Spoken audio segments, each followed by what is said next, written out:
to somewhere beneath you, far older than any city, far older than any story ever written down, there is a continent that has been keeping secrets for a very, very long time. Tonight, you do not have to solve any of them. You only have to listen and let your breathing slow and let the weight of the day settle out of your shoulders and sink quietly away. Imagine a land so ancient that the mountains themselves have grown tired and worn down to gentle hills, where rivers have wandered across the same red plains for tens of thousands of years, and where the night sky holds the oldest stories that human beings have ever told. That land is Australia, and for the next 3 hours, we are going to drift slowly through its quietest and strangest mysteries, the kind that scholars still puzzle over in soft voices, the kind that have no tidy ending. There is nothing here to frighten you. There is only wonder and the slow turning of deep time, and a calm voice to carry you down into sleep. So make yourself comfortable. Let your eyes close whenever they wish to. Let the room grow distant. We are going to begin in the dry heart of an ancient lake, where the wind moves over pale sand, and where something was discovered that changed the way the world understands the human past. If you enjoy drifting off to slow, gentle stories like this one, you can quietly follow or subscribe to this channel so that more long, calming journeys find their way to you. There is no need to do anything now, simply rest. The story will continue on its own, and all you have to do is breathe and listen and slowly let go. In the far southwest of New South Wales, hundreds of kilometres from the nearest coast, there is a place where it almost never rains, and where a lake has been empty of water for longer than human memory can hold. Its name is Lake Mungo. To stand there today is to stand on the dry bed of something that vanished a very long time ago. The ground is pale and cracked, the color of old bone and dust, and the wind moves across it in long, unhurried breaths, lifting fine grains of sand and setting them down again somewhere else. Along one edge of this dry basin, there is a curving wall of sand and clay, sculpted by thousands of years of wind into soft ridges and hollows. The early European settlers looked at this pale crescent glowing in the moonlight, and they called it the Walls of China. It is a strange and beautiful place, silent in a way that feels almost gentle, and it does not look like the kind of place where the history of all humanity might quietly rest. And yet it is. 20,000 years ago, and 40,000 years ago, and further back still. Lake Mungo was not dry at all. It was full. It was a wide and shining body of fresh water, fringed with reeds, alive with fish and mussels and water birds.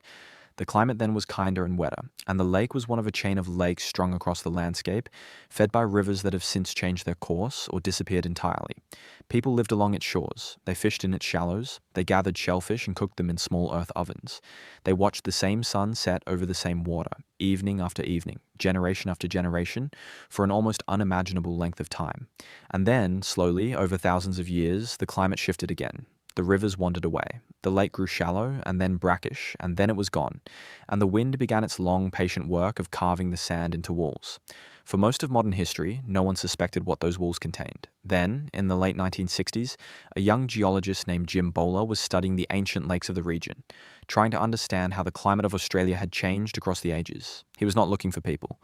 He was looking at sand and sediment, reading the landscape the way another person might read the pages of a book. And one day, walking along the eroding edge of the Walls of China, he noticed something pale weathering out of the sand. It was bone.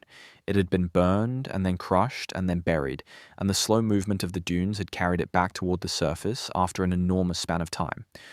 Bowler was careful. He understood that he might be looking at something important, and he did not rush. He brought in archaeologists. And when the remains were studied, the world had to sit down quietly and reconsider what it thought it knew. The remains were those of a woman. She is known now with great respect as Mungo Lady. She had been cremated, her body burned, and then her bones gathered and crushed and burned a second time, and then buried in the soft earth beside the lake. This was not a careless disposal. It was a ceremony. It was an act of meaning, of grief, of belief in something beyond the visible world. And the astonishing thing, the thing that made archaeologists check their figures again and again, was how old it was. Mungo Lady had been laid to rest something like 40,000 years ago, and perhaps more. She is the oldest known cremation anywhere on Earth, tens of thousands of years ago, on the shore of a lake that no longer exists. A community of people gathered to perform a funeral, and they did so with a tenderness and a sense of ritual that we would recognize instantly today. A few years later, not far away, Jim Bowler found something else. This time it was a man, and he had been buried in a different way. His body had been laid out carefully on its side, or perhaps on its back. The position is still gently debated, and his hands had been placed together. And across his skin, scattered over his body, someone had sprinkled red ochre. Ochre is a natural pigment, a soft iron-rich earth that ranges in color from yellow through orange to deep red. To gather it and carry it to a graveside took effort and intention. The red ochre on Mungo Man did not come from nearby. It had been brought from a source many kilometers away, carried across the landscape specifically so that it could be part of his burial.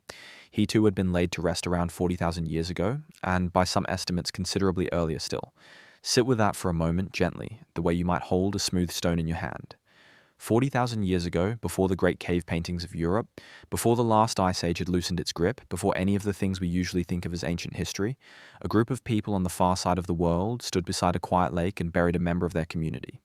They arranged his body with care. They brought red ochre from far away and scattered it over him, perhaps as a symbol of blood and life, perhaps as something else whose meaning has softened and faded with the passing of so many thousands of years. They had language, they had belief, they had grief and ceremony and the deep human need to mark the passing of someone they loved. They were, in every way that matters, completely and fully us. The mystery of Lake Mungo is not a frightening one. It is a quiet, vast, wondering kind of mystery, and it has many layers. The first layer is simply the question of time. How long have people been in Australia? For a long while, the answer was thought to be 20,000 years, or perhaps 30. Mungo Lady and Mungo Man pushed that figure back and back, and other discoveries elsewhere on the continent have pushed it further still, until the numbers become almost too large to feel.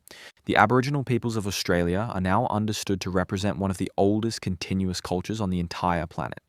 A line of memory and song and knowledge stretching back not for centuries, not for thousands of years, but for tens of thousands of years, unbroken, passed carefully from one generation to the next, around countless fires under countless stars. The second layer of the mystery is the question of how they came to be there at all. Australia is an island, and it has been an island for a very long time. Even when the seas were lower during the ice ages, even when more land was exposed and the distances were shorter, there was still open water to cross. To reach Australia, the ancestors of Mungo Lady and Mungo Man had to make a sea voyage. They had to build something that would float and trust it, and set out across water toward a horizon where they could not yet see any land at all. This was, as far as anyone knows, the first deliberate ocean crossing in human history. It happened in deep prehistory by people we tend to imagine as simple, and it was an act of extraordinary courage and skill in planning. Someone long ago looked at the sea and decided that the unknown country beyond it was worth the risk, and they were right, because their descendants are still there today. There is a third layer too, and it is the gentlest one. For many years after their discovery, Mungo Lady and Mungo Man were kept in universities, studied, measured, photographed, written about in scientific papers. The local Aboriginal communities, the Pakanti, the Nyampa, and the Muthi Muthi peoples had not been asked. To them, these were not specimens. They were ancestors. Old people, families separated from country by many thousands of years, and then separated again by the curiosity of strangers. And so, slowly, respectfully, a long process began of bringing them home. Mungo Lady was returned first, and then, decades after his discovery, Mungo Man was returned as well, carried back to the dry lake bed where he had been laid to rest so very long ago, accompanied by elders, welcomed by song. The mystery of Lake Mungo in the end is not only a mystery of science, it is a story about memory and respect and the long, patient road that leads an ancestor home. The wind still moves over the pale sand, the walls of China still glow softly under the moon, and the lake, though it holds no water, holds something far rarer, the quiet proof of just how long the human story truly is. Far to the north and west of that dry lake, in a remote and rugged corner of the continent, there is a region of deep gorges and sandstone cliffs and rivers that run only in the wet season. It is called the Kimberley, and it is one of the least crowded places on Earth. To travel through it is to travel through landscape that feels untouched, almost unwitnessed, a country of red rock and green pockets of palm and water so still it holds the sky like a mirror. And on the walls of caves and rock shelters all through this country, in places that take days of effort to reach, there are paintings. They are very old and very beautiful, and the question of who made them and exactly when is one of the gentlest and most absorbing mysteries in all of Australia. These paintings are known by a name given to them by the Aboriginal traditional owners of the country, and that name is Guion Guion. For a long time, they were also known in books and articles by the name of an early European pastoralist, Joseph Bradshaw, who came upon some of them in 1891 and described them with astonishment. But the country belongs to the people who have always lived there, and so does the right to name what is found upon it.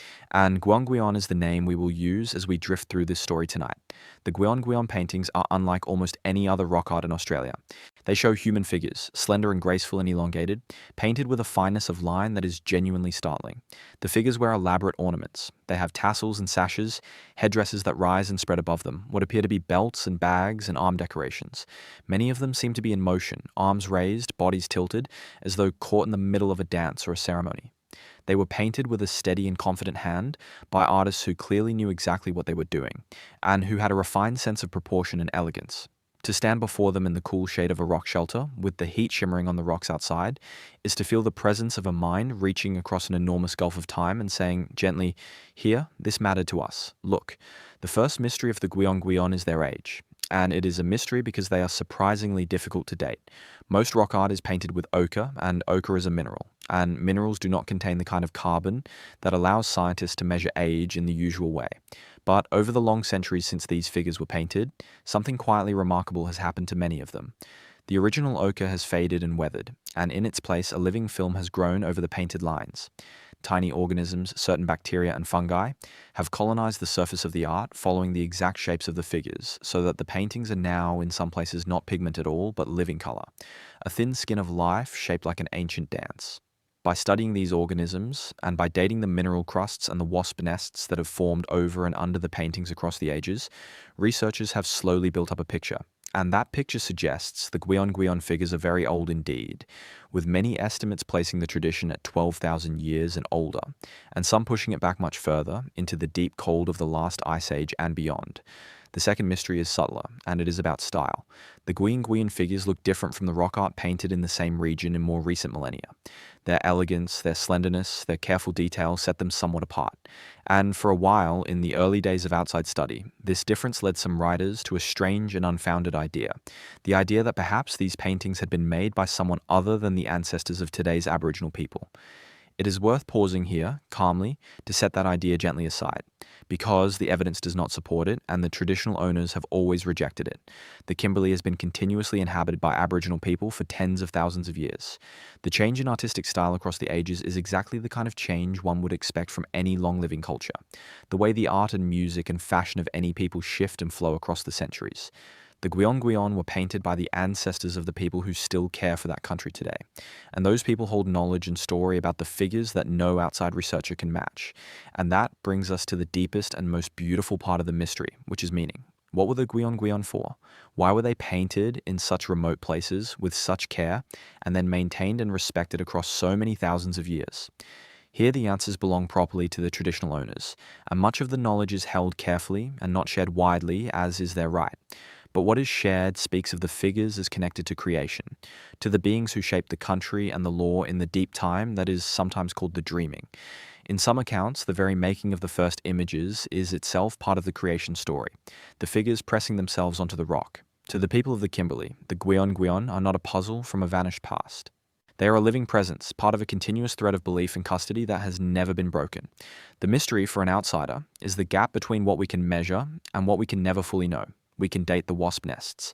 We can study the living film of color. We can marvel at the steadiness of the ancient hand. But the full meaning of those slender dancing figures rests where it has always rested, in the keeping of the people of that red and quiet country, passed down softly, like a story told to a child who is almost, but not quite, asleep. We move now to the south, to the gentle rolling country of Victoria, not far from the city of Melbourne, and within sight, on a clear day, of the sea. Here the land is open and grassy, scattered with old volcanic stones, and the wind comes in long soft waves across the plains. On a low hill on Wadawurrung country, overlooking a wide and quiet valley, there is an arrangement of stones that has been resting there for a very long time. It is not large. It does not announce itself. A person could walk past it without noticing anything at all, taking the scattered rocks for nothing more than the ordinary debris of an old volcano. But this arrangement of stones may be one of the oldest astronomical instruments in the entire world. And the mystery of how old it truly is, and exactly how it was used, is a story to settle into slowly tonight. The place is called Yuang, and it is sometimes described as an egg-shaped ring of stones. There are about 100 basalt boulders in all, set into the earth, forming an outline roughly 50 meters across at its widest point. The shape is not a perfect circle. It is a soft oval, wider at one end and narrower at the other, and the narrow end points toward the setting sun. At the western, higher point of the arrangement, there are 3 particularly prominent stones. And here is where the wonder begins, because those 3 stones, and certain others set along the outer edge of the ring, appear to mark the positions on the horizon where the sun sets at the special turning points of the year. Think gently about what that means. The sun does not set in the same place every evening. Across the slow wheel of the year, it drifts north and south along the horizon, At midsummer, it sets at its furthest point in one direction. At midwinter, it sets at its furthest point in the other. And twice a year, at the equinoxes, when day and night are equal in length, it sets at the point exactly between. These 4 moments, the 2 solstices and the 2 equinoxes, are the great hinges of the year, the steady rhythm beneath the changing seasons. And the stones of Yuang appear to have been placed with care and with knowledge so that they line up with the setting sun on precisely those days. Stand at the 3 western stones, look out along the outer boulders, and your eye is carried to the exact spot on the distant horizon where the sun will sink on the longest day, or the shortest day, or the balanced days between. This is not a small thing to know. To build such an arrangement, the people who made it had to first understand the pattern. They had to watch the sun, evening after evening, season after season, year after year, and hold the slow drift of its setting point in their memory, and recognize the moments when it paused and turned. They had to be, in the truest sense, astronomers. And then they had to translate that knowledge into stone, choosing boulders, moving them, setting them into the ground at angles measured against the sky. Yuang is not a pile of rocks. It is a record. It is a calendar written in basalt by people who looked up at the heavens and understood what they saw. The mystery that has drawn researchers to this quiet hill is the question of its age. And it is a genuinely difficult question, because stones do not carry dates. A wooden post can be measured by the carbon within it. A buried hearth can be dated by its charcoal, but a basalt boulder resting on the surface of the earth gives almost nothing away. Astronomers and archaeologists have studied Yuang carefully, and they have confirmed that the solar alignments are real and deliberate, far too precise to be the result of chance. The arrangement genuinely works as an instrument for tracking the sun, but how long ago it was built remains open. Some researchers have suggested it could be very ancient indeed, possibly thousands of years old, and a few have wondered aloud whether it might predate the famous stone circles of Britain and Europe. If that were ever firmly proven, it would mean that this modest oval of stones on a Victorian hillside is among the oldest deliberate astronomical structures known anywhere on the planet. The honest position, the calm and careful position, is that the precise age is not yet settled. And there is something rather lovely in that uncertainty, something that invites the mind to wonder rather than to conclude. For the Wadawurrung people, the traditional owners of this country, Yuang is not a riddle at all. It is part of their heritage, a place of knowledge held within a culture that has always understood the sky in deep and practical detail. Aboriginal astronomy across Australia is rich and sophisticated. The movements of the sun and moon and stars were tied to the seasons, to the availability of food, to the timing of ceremony and travel. The rising of a particular star might signal that a certain fruit was ripe, or that eels were beginning their migration, or that it was time to move to a different part of the country. A stone arrangement that tracked the solstices and equinoxes fits naturally into that world. It would have helped to anchor the calendar, to mark the turning of the year, to keep a community in step with the great slow rhythms of the land and sky. And so, the deepest mystery of Yuang is perhaps not its age, but its quietness. For all those centuries, possibly for all those thousands of years, this arrangement sat patiently on its hill, doing its work, while empires rose and fell on the other side of the world, while the stone circles of Europe were built and abandoned and slowly mythologized, while the very idea of Australia remained unknown to most of humanity. The stones simply waited, catching the sun each solstice, each equinox, marking the year for anyone with the knowledge to read them. They are still there now. On the evening of the next solstice, the sun will sink toward the horizon and slide down behind the outer boulders exactly where it has always done, whether or not anyone is standing on the hill to see it. There is a deep and settling peace in that thought. The idea of a faithful old instrument keeping perfect time, century after century, asking nothing, simply marking the patient wheel of the year while the world sleeps. Let your mind drift now away from the cool grassy south and back toward the warm red country of the Kimberley, because there is another presence painted on the rocks of the northwest that we have not yet met, and it is one of the most powerful and arresting images in all of Australian art. If the slender Guion Guion figures seem to dance lightly across the stone, these other figures do the opposite. They are still. They are large, they gaze straight out at the viewer with great dark eyes, and they have no mouths at all, and once you have seen one, you do not forget it. These are the Wanjina, and they are not simply paintings. To the Aboriginal peoples of the Western Kimberley, the Warora, the Ngarinyun, and the Wunambal, the Wanjina are among the most sacred and important beings of all. And the question of what they truly are, and how long they have been painted, carries us into the gentle, deep water of one of Australia's most profound mysteries. A Wanjina figure is usually painted as a human-like form, often shown from the head and shoulders, sometimes full length. The face is the heart of the image. It is broad and pale, frequently white, and around the head there radiates a halo or headdress of lines and bands, sometimes described as resembling rays of light, sometimes lightning, sometimes the great clouds of the wet season. The eyes are large, dark and round, set on either side of a fine nose, and where a mouth would be, there is nothing. The Wanjina have no mouths. The traditional explanation given by the people who hold this knowledge is that the Wanjina are so powerful that if they had mouths, the rain would never stop. They are beings of the storm, of the monsoon, of the life-giving and world-shaping waters that sweep across the Kimberley each wet season. They are connected to creation itself, to the shaping of the land, to the law that governs how people should live. They are not characters in an old tale. They are ancestral creator beings, present and active, and deserving of the deepest respect. The first mystery of the Wanjina, for an outside observer, is their sheer visual power. There is something about that calm, mouthless, dark-eyed gaze that reaches straight past the centuries and holds the attention completely. People who travel to the remote Kimberley galleries to see them often describe a feeling of being watched, not in a frightening way, but in a solemn one, the sense of standing in the presence of something old and serious and aware. The figures were painted in shelters and caves, often in places of difficulty and importance, and they were not painted once and forgotten. This is the second mystery, and it is the most beautiful one. Many Wanjina images have been repainted again and again across the generations. A senior person with the right knowledge and the right relationship to the country and the image would, at the proper time, refresh the painting, restoring its ochre, renewing its strength. In this way, a single Wanjina figure on a rock wall might carry within it the work of many hands across a very long span of time, each generation adding itself to the layer before, keeping the being alive and present. This practice of renewal makes the Wanjina very hard to date in the ordinary way, and it also changes what the question of age even means. With a European painting, we ask when the artist set down the final brushstroke. With a Wanjina, the painting is not finished, because the relationship that sustains it is not finished. The image is part of an ongoing custodianship, a continuing conversation between the people and the country and the creator beings. Researchers who have studied the Kimberley galleries believe the Wanjina tradition is genuinely ancient, stretching back thousands of years, though the constant renewal means the visible paint may be much younger than the tradition itself. The being is old, the pigment is new. Both things are true at once, and there is a quiet, dreamlike logic to that which is rather soothing to think about as the night deepens. There is a difficult and important chapter in the modern story of the Wanjina too, and it is worth touching gently, because the figures are so striking. They have sometimes been copied and used by people with no connection to the Warora, Ngarinyin, and Wunambal peoples, and no right to depict them. Wanjina images have appeared on souvenirs, on murals, on objects made far from the Kimberley by people who do not hold the knowledge.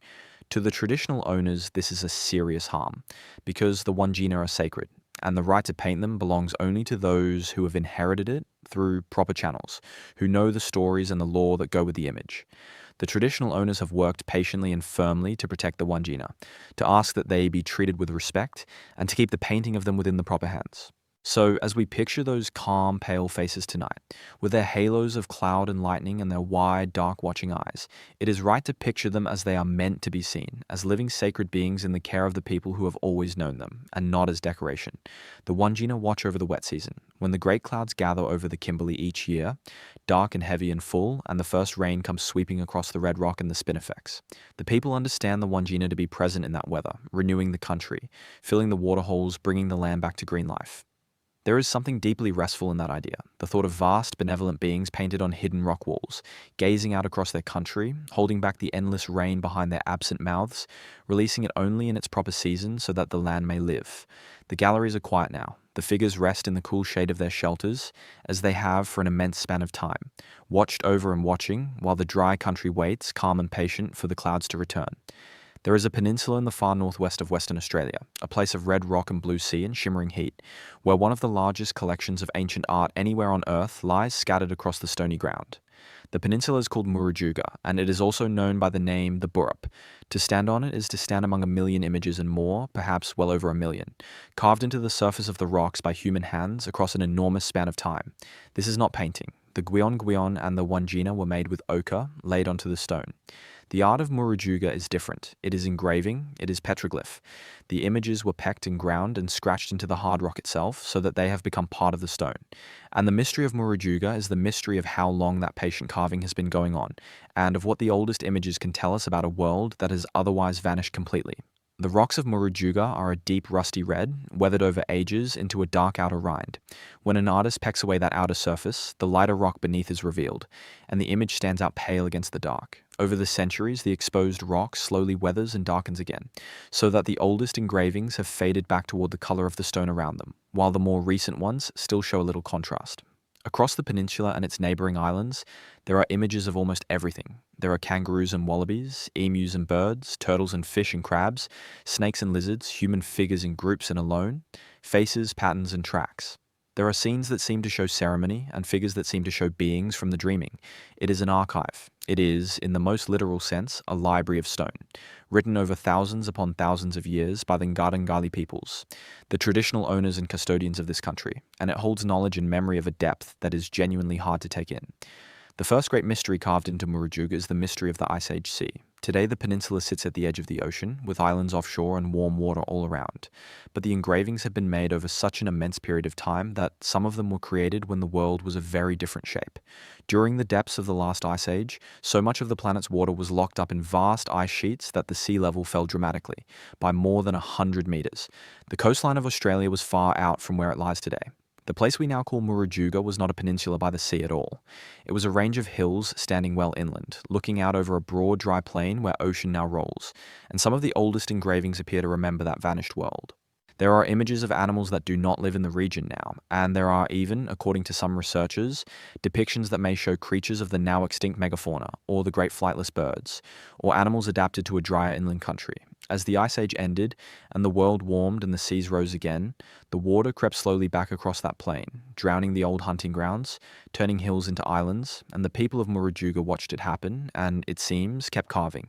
The rising of the sea is recorded in their art, an event so slow that no single person would have seen much change, yet so complete that the whole geography of their world was remade. There are few places anywhere that hold such a long, unbroken visual memory.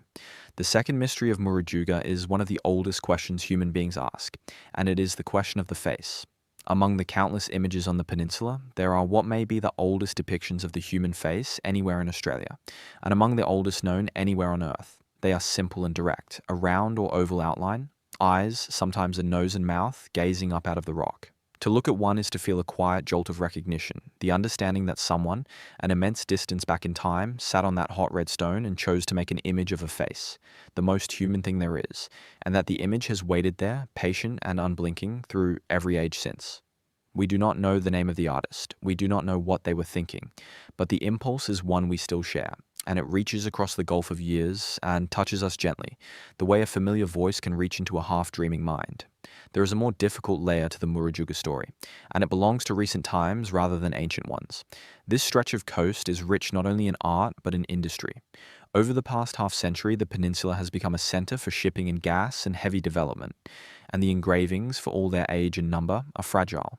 Some have been moved, some have been damaged.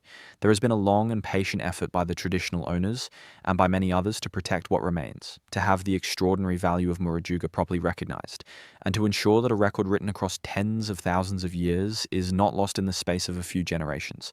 It is a reminder, gentle but real, that even the most ancient things can be vulnerable, and that they survive into the future only because people in the present choose to care for them. The Ngardangali peoples have carried that care for longer than any nation on earth has existed, and they carry it still. To picture Murujuga as you drift towards sleep, picture the peninsula at evening, when the worst of the heat has gone and the rocks begin to glow with stored warmth, and the light turns the red stone to deep amber. Picture the millions of images all around, the kangaroos and turtles and birds and faces, lying quiet in the soft light. Picture the old shorelines far out under the modern sea, the drowned plains where people once hunted, remembered now only in the pecked and patient lines on the rock. Murujuga does not need to be understood all at once. It is too large and too old for that. It is enough tonight simply to know that it is there, an immense and silent gallery at the edge of the warm ocean, holding the longest visual memory that humanity possesses, waiting calmly through the dark for the return of the light. Now we leave the rock art behind and travel inland, deep into the wide and empty country of the Channel Lands, where the borders of Queensland and the Northern Territory and South Australia all draw close together. This is some of the loneliest country in Australia. It is a land of vast plains and low horizons, of long, straight dirt roads that run for hundreds of kilometres, of scattered cattle stations the size of small countries, and of nights so dark and so enormous that the stars seem to press down close to the ground. And it is here, out on these lonely plains, that one of Australia's most charming and genuinely unexplained mysteries appears. It is a light, it has no agreed cause. It has been seen for as long as anyone can remember, by Aboriginal people and by stockmen and by travellers, and it is known across the country by a soft and curious name. It is called the Min Min Light, The Min Min Light takes its name from a place, the old Min Min Way Station, a small stopping point on the route between the towns of Boulia and Winton, long since fallen into ruin. The story most often told is of a traveller who, passing the ruins of the old station at night, saw a strange glowing light hovering above the ground, and watched it follow along behind, keeping pace, never quite catching up and never quite falling away. From that beginning the name spread, and now any unexplained light seen drifting over the plains of this remote region tends to be called a Min Min light wherever it appears. The descriptions of the light are remarkably consistent, which is part of what makes the mystery so absorbing. People say it appears as a glowing ball or disc, often the size of a melon or a little larger, sometimes white, sometimes yellow, sometimes with a faint greenish or reddish tint. It tends to hover a little above the ground. It is usually seen at a distance, out across the dark plain, and it has an unsettling habit of seeming to respond to the observer. When a person stops, the light stops. When they move toward it, it retreats, keeping its distance with what feels almost like awareness. When they turn and travel away, it sometimes follows, drifting along behind for many minutes, even for many kilometers, before fading away as quietly as it came. People who have seen the Min Min light very rarely describe it as frightening in a sharp way. The more common feeling is one of deep strangeness, of being gently and patiently accompanied by something that does not belong to the ordinary world. For the Aboriginal peoples of this country, the light is woven into story and belief, and accounts of it are old, far older than the European way station that gave it its modern name. To the local people, the light has long been understood as something with its own meaning and its own significance, a presence on the land to be regarded with respect and a certain caution. The European settlers, the stockmen and bullock drivers and mail carriers who crossed these plains in the years that followed, soon had their own encounters and their own versions. And so the Min Min light became one of those rare mysteries that belongs to everyone who has spent time in that lonely country, a shared and gently puzzling inheritance. What then is it? Here we arrive at the heart of the mystery, and the honest answer is that no one is certain. Many calm and reasonable explanations have been offered. One of the most persuasive draws on the physics of light bending through the atmosphere. On the Great Flat Plains of inland Australia, the air near the ground can form layers of very different temperatures, especially on still nights when cold air settles low and warmer air lies above it. Light passing through such layers can be bent, refracted, and carried for astonishing distances, far beyond the normal horizon. A scientist who studied the phenomenon proposed that the Min Min light may often be exactly this, the light of a distant source, the headlamps of a vehicle, a station homestead, even a campfire far away, bent over the curve of the Earth by these atmospheric layers and delivered to the observer as a glowing, hovering, seemingly self-moving point of light. The way the light appears to follow a moving observer would fit this explanation, because as the observer travels, the geometry of the bent light path travels with them, so the distant source seems to keep pace. It is an elegant idea, and it very likely explains a great many Min Min sightings, and yet the mystery does not entirely close, and that is what makes it such good company for a quiet night. Some sightings are reported from times and places where no obvious distant light source can be found, in country empty of roads and homesteads for a very long way in every direction. Some accounts are very old, older than the headlights and the modern stations that the atmospheric explanation depends upon. Other gentle ideas have been suggested over the years, including glowing gases released from the ground, or unusual forms of luminous insect or fungus, or simple tricks of a tired mind alone in a vast dark place. None of these has ever been shown to account for every case. And so the Min Min light remains, drifting out there on the plains, partly explained and partly not, a soft glowing question mark hovering over one of the emptiest landscapes on Earth. There is something restful in a mystery like this one. A mystery with no sharp edges and no menace, only a quiet light keeping a traveller company across the dark. Asking nothing, simply floating along behind, fading at last into the enormous starlit night. In the green and hilly country of southeast Queensland, there is a town called Gympie, a quiet place built on the memory of an old gold rush. The land here is soft and rolling, the air is warm and damp, and the hills are covered in a tangle of trees and pasture and old farm fences. On the edge of the town there is a particular slope, and on that slope, for many years, there was a structure that became the heart of one of Australia's most talked about and most gently disputed mysteries. People called it the Gympie Pyramid. To say those two words together, a pyramid and a small Queensland town, is to feel the strangeness of the thing immediately, and the story behind it is a wonderful tangle of stone walls, old terraces, exotic plants, supposed ancient statues, and the very human tendency to see a grand pattern in a humble place. The structure that gave rise to the legend was a hillside covered in terraces, a series of stepped walls of stacked stone rising up the slope, each level set back from the one below. Seen from a certain angle, with a certain imagination, the terraced hillside could be made to suggest the stepped sides of a pyramid. And around this terraced hill there gathered, over the decades, a remarkable collection of claims. Some people said the terraces were the work of an ancient civilization that had reached Australia thousands of years before any of the dates accepted by historians. Some pointed to a small carved stone object found in the area and known as the Gympie ape, and said it resembled the art of ancient Egypt or of South America. Some spoke of strange iron objects, of unusual plants growing on the hill that were said not to be native to Australia, of buried walls and forgotten chambers. The Gympie Pyramid became a magnet for the idea that the true history of Australia might be far older and far stranger than the textbooks allowed. It is worth moving through this mystery slowly and kindly, because the appeal of it is very human and very understandable. There is something deeply satisfying in the thought of a lost chapter of history hidden in plain sight, in an ordinary hill that turns out to be extraordinary. The desire to find such things is the same desire that makes us love a good story before sleep. But the calm and careful investigation of the Gympie Pyramid led, in the end, to a quieter and more down-to-earth answer, and that answer has its own gentle charm. Historians and local researchers looked into the terraced hill, into the old records, into the memories of the families who had farmed that country, and what they found was this: the terraces were almost certainly the work of Italian immigrant farmers, who had come to the Gympie district in the decades around the start of the 20th century. These were people from a part of the world where terraced hillside farming was an ancient and ordinary skill, a practical way of growing grapes and vegetables on a slope without letting the soil wash away.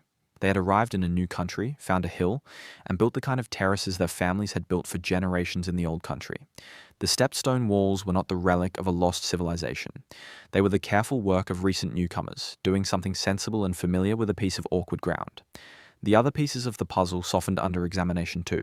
The unusual plants were the kind of garden escapes and introduced species that gather around any old area of settlement and cultivation.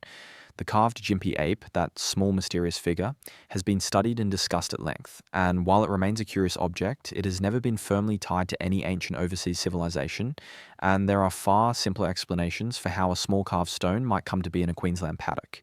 One by one, the dramatic threads of the legend were followed back to ordinary sources. And yet, and this is the lovely part, the Gympie Pyramid did not entirely lose its power, because by then, the legend itself had become a kind of local treasure. A story the town told about itself, a piece of folklore with its own warmth and its own life. The real mystery of the Gympie Pyramid, then, is not a mystery of ancient stone at all. It is a gentler and more interesting mystery about how legends are born. Here was a perfectly explainable hillside, terraced by hard-working immigrant farmers within living memory, and yet around it there grew a rich and elaborate story of lost civilizations and ancient voyages and hidden chambers. How does that happen? It happens because human beings are pattern-finding creatures and storytelling creatures, and we would all, in our quiet hearts, rather live in a world with a few more wonders in it. A stepped hillside invites the eye to complete the shape into a pyramid. A strange carved stone invites the mind to reach for Egypt. And once a few people have begun to tell the story takes on a life of its own, gathering new details, attracting new believers, becoming in the end more solid in the imagination than the modest truth ever was. There is something genuinely soothing in resolving this mystery, in following all those dramatic threads home to their humble beginnings. Not every mystery needs a strange and unsettling answer. Sometimes the answer is a row of Italian grapevines on a Queensland hillside, and a town that loved a good tale, and the simple fact that the past, even the recent and ordinary past, can grow mysterious all on its own if we only stop looking at it for a generation or two. The terraced hill is quieter now, the legend gently set into its proper place. Neither a lost pyramid nor quite nothing at all, but a small monument to the way the human mind reaches, always for the marvelous. And on that calm thought, we can let the Gympie Hills fade softly into the dark and travel on. We travel now to the very center of the continent, into the great red heart of the Northern Territory, where the country opens out flat and vast, and the sky is enormous from one horizon to the other. Somewhere out on these plains, beside the highway that runs north from Alice Springs, there is a scattering of giant rounded boulders piled and balanced across a shallow valley, glowing deep orange in the long light of morning and evening. They are among the most photographed natural features in all of Australia, and they have a way of stopping a traveller in their tracks. To the people who first named them in English, they were the Devil's Marbles, as though some vast being had been playing a game and left the pieces lying where they fell.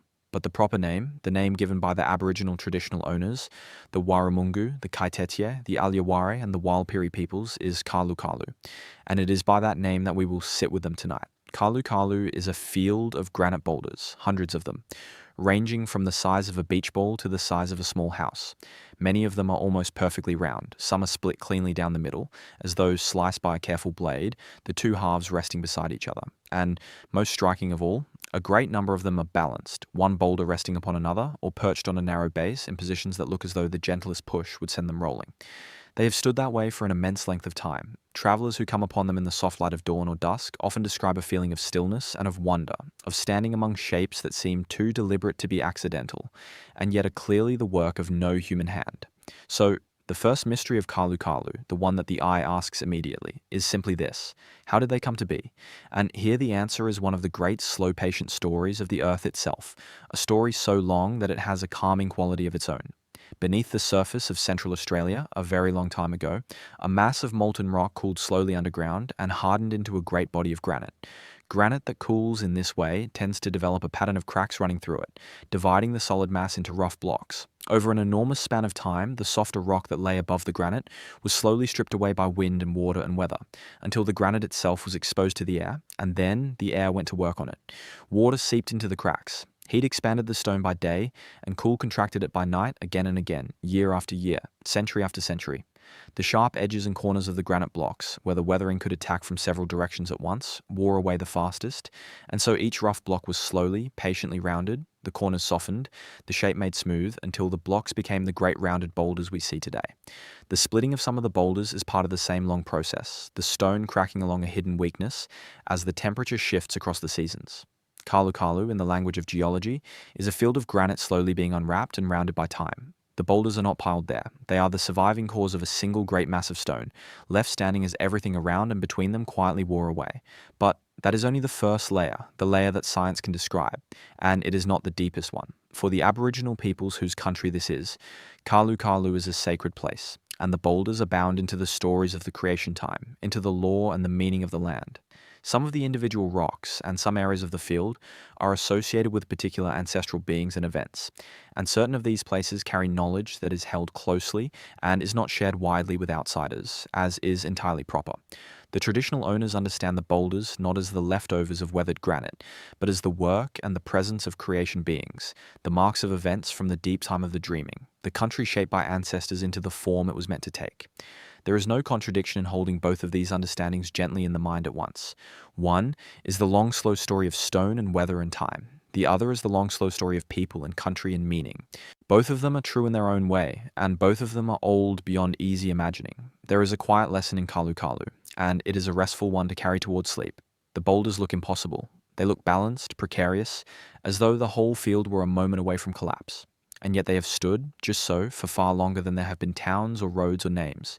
The granite that became them cooled and cracked unimaginably long ago. The weathering that rounded them has been working with the patience of the earth itself, a patience that does not hurry and does not rest. To stand among them is to be reminded that the world is built on processes so slow that a human life cannot perceive them moving at all, and yet so steady that they reshape mountains and unwrap fields of stone.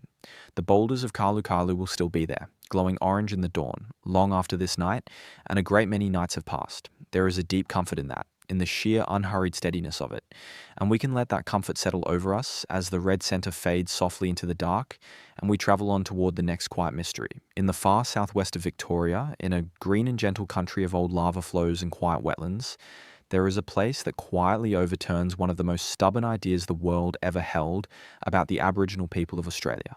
For a very long time, outsiders told themselves a story, and the story said that the first peoples of Australia were wanderers only, moving lightly across the land, building nothing, settling nowhere. That story was wrong, and one of the places that proves it most beautifully is a landscape on Gunditjmara country, around a low-extinct volcano and the long, stony rivers of lava that once flowed from it. The place is called Budj Bim, and the mystery it holds is the mystery of a society that engineered the land itself, thousands of years ago, with a patience and a skill that the world simply refused for far too long to see. To understand Budj Bim, you must first picture the volcano. A very long time ago, this peaceful corner of Victoria was not peaceful at all. The earth opened and a volcano was born, and it poured out great rivers of molten rock that spread across the surrounding plains and slowly cooled into a wide, rugged field of dark stone. Over the ages that followed, the lava country weathered into a landscape of low rises and hollows, of stony ground and shallow channels, threaded with creeks and wetlands and shallow lakes. It was, for a people who understood it, a country full of opportunity, because through these wetlands every year came the eels. The short-finned eel is a remarkable traveller. It is born far out in the warm waters of the ocean, drifts as a tiny transparent creature toward the coast, makes its way up the rivers and into the inland wetlands, and there it lives and grows, sometimes for many years, before at last the urge takes it, and it journeys all the way back down to the distant sea to breed. Twice over in its life, then, the eel must move between the inland waters and the ocean, and it must pass through the creeks and channels of the lava country to do so.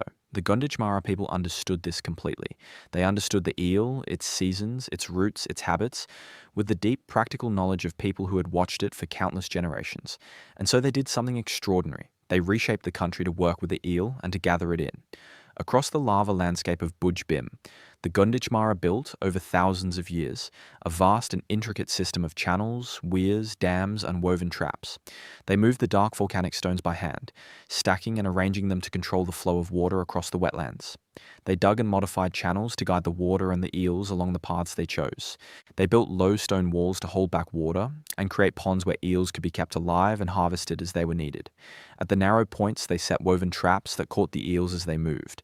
This was not a single clever device, it was a whole engineered landscape, an aquaculture system spread across many kilometers, planned and built and maintained across an immense span of time. Some of the structures at Budj Bim are now understood to be thousands of years old, among the oldest known aquaculture anywhere in the world, older than many of the famous monuments of other civilizations. And here is the part that truly dissolves the old false story. A reliable, year-round, manageable food supply changes everything about how people can live. If the eels can be trapped, held, and harvested through much of the year, then there is no need to keep moving. People can stay. And the evidence at Budj Bim shows that they did. Across the lava country, there are the remains of houses, circular dwellings with low walls of stacked volcanic stone, which would have been roofed with timber and thatch. There are clusters of these stone-walled houses, the foundations of what were, by any honest definition, villages. The Gunditjmara of Budj Bim lived in settled communities, in built houses, supported by an engineered food economy thousands of years ago. The wandering-only story was never the truth. It was simply what outsiders chose to believe, because believing it made other things easier to justify. The mystery of Budj Bim, then, has shifted across the years. Once the mystery might have been framed as a puzzle, the strange stone arrangements in the lava country, the question of who made them and why. Now, the genuine and far more interesting mystery is a mystery about knowledge and about seeing. How did such an achievement remain so long unrecognized? How did a sophisticated aquacultural civilization, with its villages and its engineered wetlands, sit in plain view in southern Victoria, while the wider world told itself that nothing of the kind had ever existed there? The answer is uncomfortable but important, and it is gentle enough to think about even as sleep approaches. People very often see only what their assumptions allow them to see. The early outsiders arrived with a fixed idea in their minds, and that idea acted as a kind of fog, hiding the stone houses and the eel channels in plain sight. It has taken a long, patient effort, led in large part by the Gunditjmara people themselves, to lift that fog, and to have the true achievement of Budj Bim recognized and honored, including its acceptance among the most significant cultural landscapes on the entire planet. There is a wonderful quietness to Budj Bim today. The old volcano sleeps. The lava country is green and still, threaded with its ancient channels, and the eels still come, every year, moving along routes that their ancestors followed when the stone traps were first being built. The Gunditjmara are still there, still caring for the country, still holding the knowledge. And the gentle lesson of the place settles softly over the mind. The land was not empty. It was never empty. It was understood and shaped and lived in by people of great skill, for longer than almost any other society on Earth has held its ground. To picture Budj Bim as you drift towards sleep is to picture a calm green wetland at dusk, the water moving slowly through channels laid by hands thousands of years gone, the eels slipping silently along their ancient roads, and a country that was always somebody's home. From the green wetlands of Victoria, we travel a little to the west, across the border into South Australia, into a quiet rural district where the surface of the land gives almost no hint of what lies beneath it. The country here is gentle and unremarkable, low ridges, farmland, scattered trees. But under that ordinary surface, there is a hidden world, a network of caves dissolved out of the ancient limestone, and within those caves there rests one of the richest and most important records of lost animals anywhere on Earth. The place is called Narrakort, and its caves hold the bones of a vanished Australia, an Australia of giant creatures, in such number and such detail that to walk among the fossil chambers is to walk into deep time itself. The caves of Narrakorta were formed in the slow, patient way that limestone caves are always formed. The limestone itself was laid down beneath an ancient sea, the compressed remains of countless tiny shells and sea creatures. Then, over a very long time, slightly acidic water seeped down through cracks in the stone and dissolved it away, hollowing out passages and chambers, widening them across the ages into a system of caves.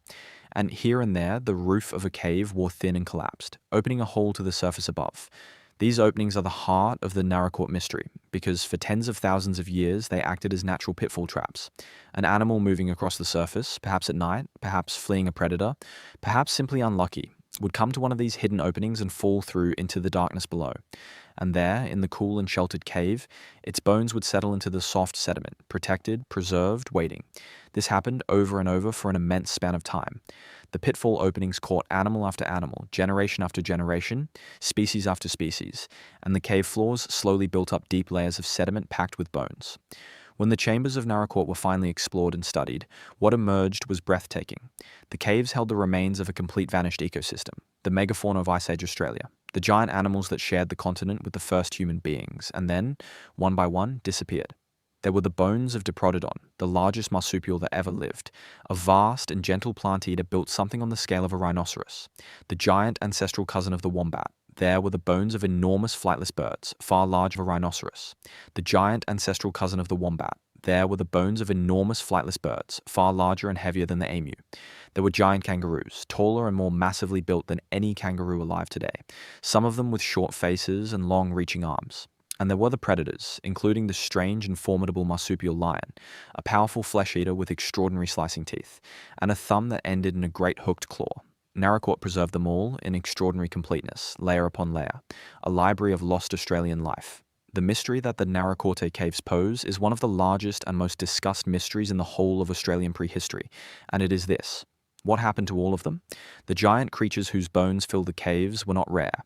They were the ordinary large animals of their world, abundant, widespread, successful, the product of millions of years of evolution. And then, within a relatively short span of time, in the deep past, almost all of them were gone. The Diprotodon vanished, the giant birds vanished, the marsupial lion vanished, an entire weight class of Australian animal life, the great megafauna, slipped away and never returned, leaving the continent to the smaller creatures, the kangaroos and wombats and emus of more modest size that we know today. The caves of Narracourt hold the bones, beautifully preserved, but the bones do not, on their own, explain the silence that followed. The explanations that careful researchers have offered tend to gather around two great forces, and the honest position is that the truth may well involve both of them woven together. One force is climate. The Ice Age was a time of large and sometimes rapid swings in climate, of shifting rainfall, of country drying out and changing character. Such changes put pressure on large animals, which need a great deal of food and water and cannot easily move or adapt quickly. The other force is the arrival of people. Human beings reached Australia in the deep past, and the disappearance of the megafauna overlaps, in a broad way, with that arrival. People may have hunted the giant animals, and perhaps more importantly, people changed the land itself through the careful and deliberate use of fire, reshaping the vegetation across vast areas over thousands of years. A giant animal already under pressure from a changing climate, and now sharing its country with a clever new hunter, who was also reshaping the landscape, may simply have been unable to hold on.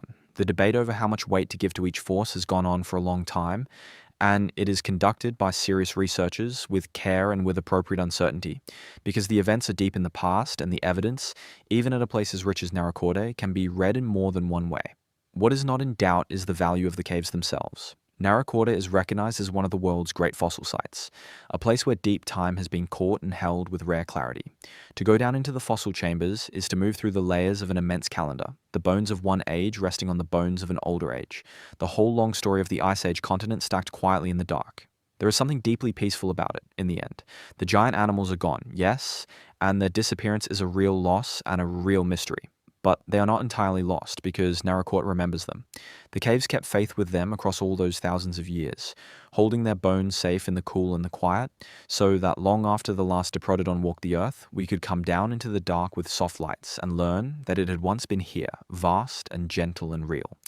To picture Narracourt as sleep draws near is to picture those still chambers far below the ordinary farmland, the air cool and unmoving, the bones of a lost world resting in their patient layers, a giant calm Australia sleeping its long sleep beneath the green and rolling country of the south. Along the southern coast of Victoria, where the cool ocean rolls in against long beaches and shifting dunes, there lies a stretch of shoreline near the town of Warrnambool that holds one of Australia's most enduring and gently frustrating mysteries. It is the mystery of a ship, not a ship that anyone can point to, not a wreck that can be visited or photographed, but a ship remembered, a ship reported by reliable people long ago and then lost again, swallowed by the sand. It is known as the Mahogany Ship, and for well over a century people have searched for it, argued about it, and dreamed about it. And to this day, no one can say for certain whether it is truly out there beneath the dunes, or whether it ever existed at all. The story begins in the early part of the 19th century. According to the accounts that have come down to us, a small group of men were out along this coast, sealers and others who knew the shoreline well, when they came upon the remains of a wreck lying in the dunes between the sea and the inland marshes. It was not a recent wreck. It was old, weathered, its timbers dark, and it lay well back from the water, half buried in the sand among the hummocks of coastal grass. The men who saw it were not given to wild invention. They were practical people, and several of them, over the following years, described what they had seen. The wreck was spoken of again and again through the middle decades of the century. People visited it, people used it as a landmark, and then, slowly, the sand began to take it back. The dunes along that coast are restless things, always shifting, always being reshaped by the wind, and a wreck lying among them can be buried as easily as it was once revealed. By the latter part of the 19th century, the mahogany ship could no longer be found. It had vanished beneath the moving sand, and it has never, despite an enormous amount of effort, been found again. The name itself tells part of the story and deepens the mystery at the same time. The wreck was called the mahogany ship because the dark, hard timber of its remains reminded those who saw it of mahogany, a wood not native to Australia. And this is where the imagination begins to stir, because if the ship was old and if it was built of unfamiliar timber, then where did it come from and when? Here the accounts and the theories branch out in many gentle directions. Some have suggested the wreck was simply an early colonial-era vessel, lost in the years around the first European settlement of the region, ordinary enough in its origins even if mysterious in its fate. But others have wondered aloud about something far more startling. They have asked whether the mahogany ship might have been far older than any accepted date for European arrival on that coast, whether it might have been a vessel from one of the great seafaring nations that were exploring and trading across the southern oceans centuries ago. The most famous of these ideas connects the wreck to early Portuguese voyages, to the possibility that Portuguese ships sailing and charting in the region in the early 16th century might have reached and even mapped parts of the Australian coast long before the arrival of the navigators, usually credited with the discovery.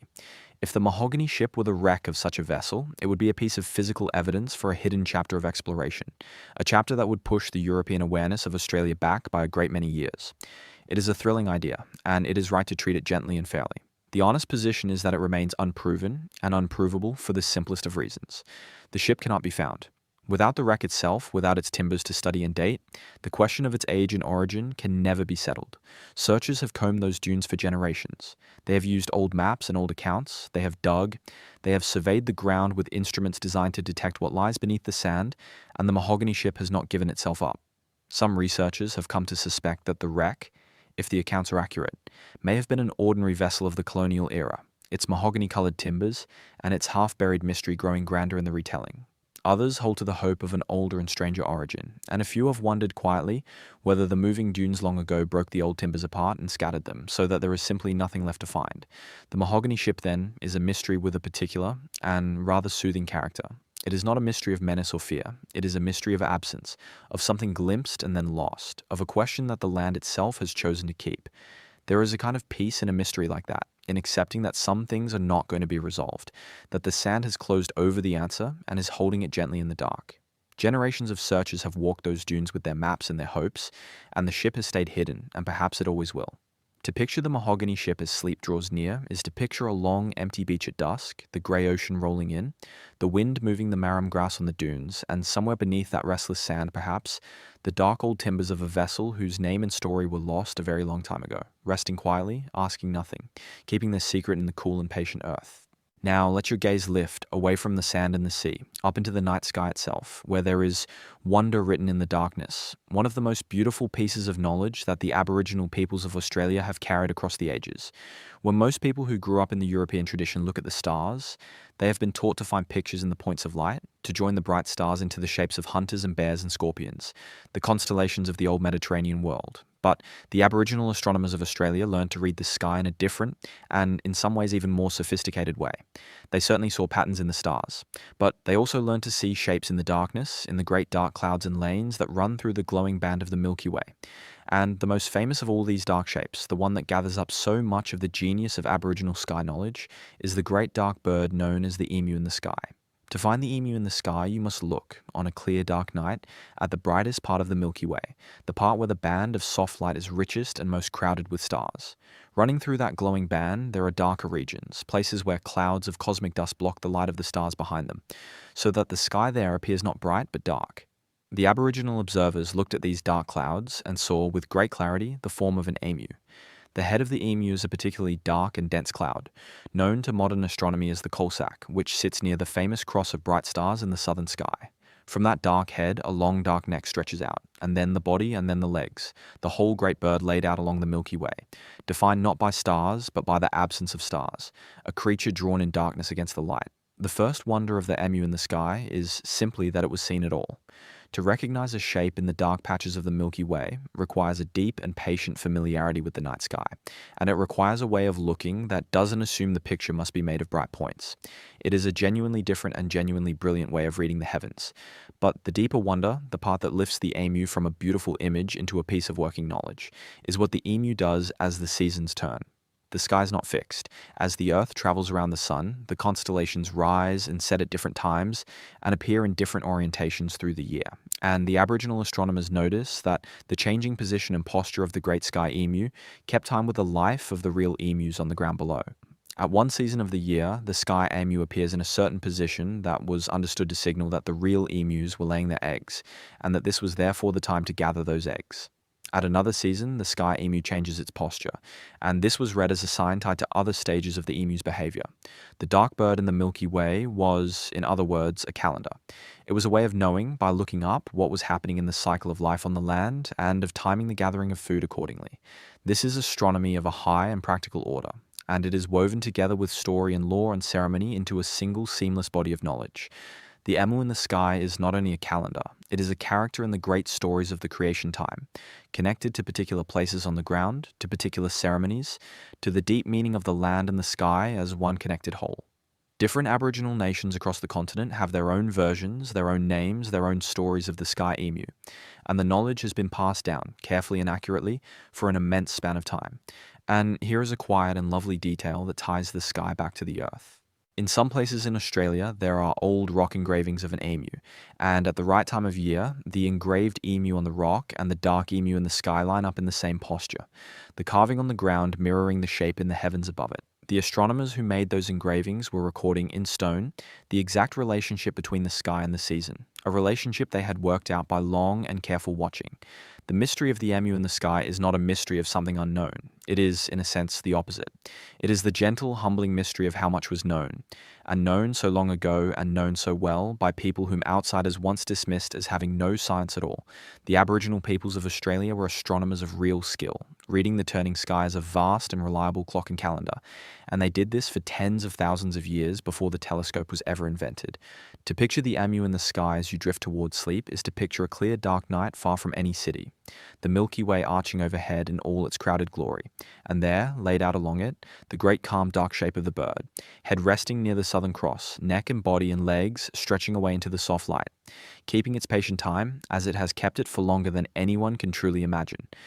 In the remote desert country of the eastern Kimberley, far from any town, there is a place where the ordinary flatness of the land is broken by something that should not be there. Seen from above, from the window of a small aircraft, it is unmistakable. A great circular rim rising from the spinifex plain, a ring of raised rock enclosing a wide, shallow basin, almost perfectly round. It is a crater, and it was not made by any volcano. It was made by a visitor from space. The traditional owners, the Jaru people, know this place and call it Kandamalal, and to outsiders it is known as Wolf Creek Crater, and it is one of the largest and best preserved impact craters on the entire surface of the Earth. A very long time ago, a piece of rock from the depths of the solar system, a meteorite, traveled across the emptiness of space on a path that happened to cross the path of our planet. It would have weighed many thousands of tons. It struck the Earth in what is now the Kimberley, moving at an enormous speed, and in the instant of impact an unimaginable amount of energy was released. The meteorite itself was largely destroyed, vaporized and shattered by the violence of its own arrival. The ground was punched downward and blasted outward, and a great circular crater was carved into the desert in a single moment. The rim of raised and broken rock that rings the crater today is the rock that was lifted and folded upward by the force of that impact. The wide basin within is the scar. When this happened, the country would have been changed in an instant from quiet plain to smoking wound. And then the long patient work of time began, the slow filling of the basin with windblown sand, the slow weathering of the rim, the slow return of the spinifex, and the desert life, until the violence was wrapped in stillness, and the crater became simply another part of the ancient land. The first mystery of Wolf Creek Crater is one that scientists have worked at carefully, and it is the question of when. How long ago did the meteorite fall? Dating an impact crater is difficult and demanding work, and estimates have shifted as methods have improved, but the event is understood to have happened in the deep past, many tens of thousands of years ago, and by some recent estimates, a few 100,000 years ago. The exact figure is still discussed and refined by researchers with appropriate care, because the evidence is hard to read and the timescales are vast. What is not in doubt is that the impact happened long, long before any written record, and that the crater has been sitting quietly in the desert, slowly weathering, for an immense span of time since. But there is a second and gentler mystery at Wolf Creek Crater, and it is perhaps the most remarkable thing about the place. The Jaru people, the traditional owners of this country, have stories about Kunalda, and those stories, in their own way, in the language of the dreaming, speak of something arriving, of the crater being formed by a force that came from above or from the sky, of a great event that shaped this circle in the land. Now, it is important to hold this gently and honestly. We do not know how old the impact truly is, and if it happened hundreds of thousands of years ago, then no human being could possibly have witnessed it, and the stories must be understood as the way a knowledge-rich culture explains a striking feature of its country, woven into the framework of the creation time. But the stories are nonetheless a beautiful thing because they show a people looking at a perfectly circular crater in their land and understanding correctly that it was made by something that came down from the sky. Whether or not anyone saw it fall, the Jaru reading of Kunalda as a place shaped by an arrival from above is, in its essence, exactly right. There is a deep harmony between the science and the story, both of them recognizing, in their different languages, that this circle was made by a visitor from beyond the earth. To stand on the rim of Wolf Creek Crater is to stand inside a moment that lasted only a heartbeat, but left a mark that has endured for a length of time the human mind can barely hold. The desert around it is silent and enormous. The spinifex grows in soft golden hummocks across the basin floor. The rim rises gently all around, a complete and quiet circle, and the thing that made it is long gone, scattered and vaporized in the instant of its arrival, leaving only this perfect round scar slowly healing under the desert sun. There is something strangely peaceful in that thought. The violence is unimaginably long over. What remains is only the shape of it, the calm, enduring circle, a meeting point between the earth and the widest sky, resting quietly in one of the loneliest places in the world. We can let the crater fade softly into the dark now, and turn from the desert toward the water, toward the still pools and reed-fringed wetlands of inland Australia, where something has been frightening and fascinating people for a very, very long time. There is a creature in Australia whose name almost everyone in the country knows, and yet no one has ever held one, or photographed one, or proven beyond doubt that it exists. It lives in the swamps and the billabongs and the deep still waterholes, in the reed beds and the dark pools where the rivers slow and gather. It is heard more often than it is seen, a strange booming or bellowing cry coming across the water in the night. It is the bunyip, and the mystery of the bunyip is one of the oldest and most layered mysteries in the whole of Australia, woven from Aboriginal tradition, from the reports of early settlers, from the bones of vanished animals, and from the deep human habit of peopling the dark water with something watchful. The bunyip belongs first and most properly to the Aboriginal peoples of Australia, and the word itself comes from an Aboriginal language of the southeast. Across many Aboriginal nations, there are traditions of a dangerous creature or spirit that dwells in particular waterholes, swamps, and rivers, a being to be treated with great caution and respect. The descriptions and the meanings vary from place to place, as one would expect across a continent of many distinct peoples and languages. But a common thread is the idea of a powerful presence in the water, one that could be dangerous to those who did not behave properly around it, especially at night. In many ways, the bunyip tradition served, among other things, as a profound and practical teaching, a way of holding deep knowledge about which waters were dangerous, which places should be approached with care, where the currents were strong or the banks unstable or the water bad. To say that a bunyip lived in a certain dark pool was, in part, to say that the pool deserved respect and caution. The tradition carried real wisdom inside its frightening shape. When European settlers spread across the inland of Australia in the 19th century, they encountered these Aboriginal traditions, and they also began to report strange things of their own. There were accounts of unfamiliar cries heard across the swamps at night, of large dark shapes seen briefly in the water, of tracks along muddy banks that no one could identify. The settlers, far from anything familiar, in a land whose animals were genuinely strange to them, took up the word bunyip and applied it to whatever unknown thing they imagined might be making those sounds and those shapes. The descriptions they gathered were wildly inconsistent. Some spoke of a creature with a dog-like or horse-like head, some of something with a long neck, some of a great seal-like or hairy beast, some of feathers, some of fur, some of fearsome tusks. The bunyip of the settler imagination was less a single animal than a name for the unknown, a label fastened onto every unexplained ripple and cry in the vast and unfamiliar inland waters. The mystery has another layer still, and it reaches down into deep time. As we have already heard, Australia was once home to the megafauna, the great animals of the Ice Age, and among them was the Diprotodon, the largest marsupial that ever lived, a huge and heavy plant eater.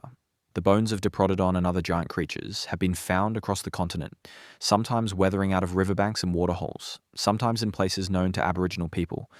Some researchers have wondered, thoughtfully, whether the discovery of such enormous and unfamiliar bones over the long ages may have fed into the bunyip traditions, the great bones suggesting a great beast that might still perhaps be lurking somewhere in the deep water.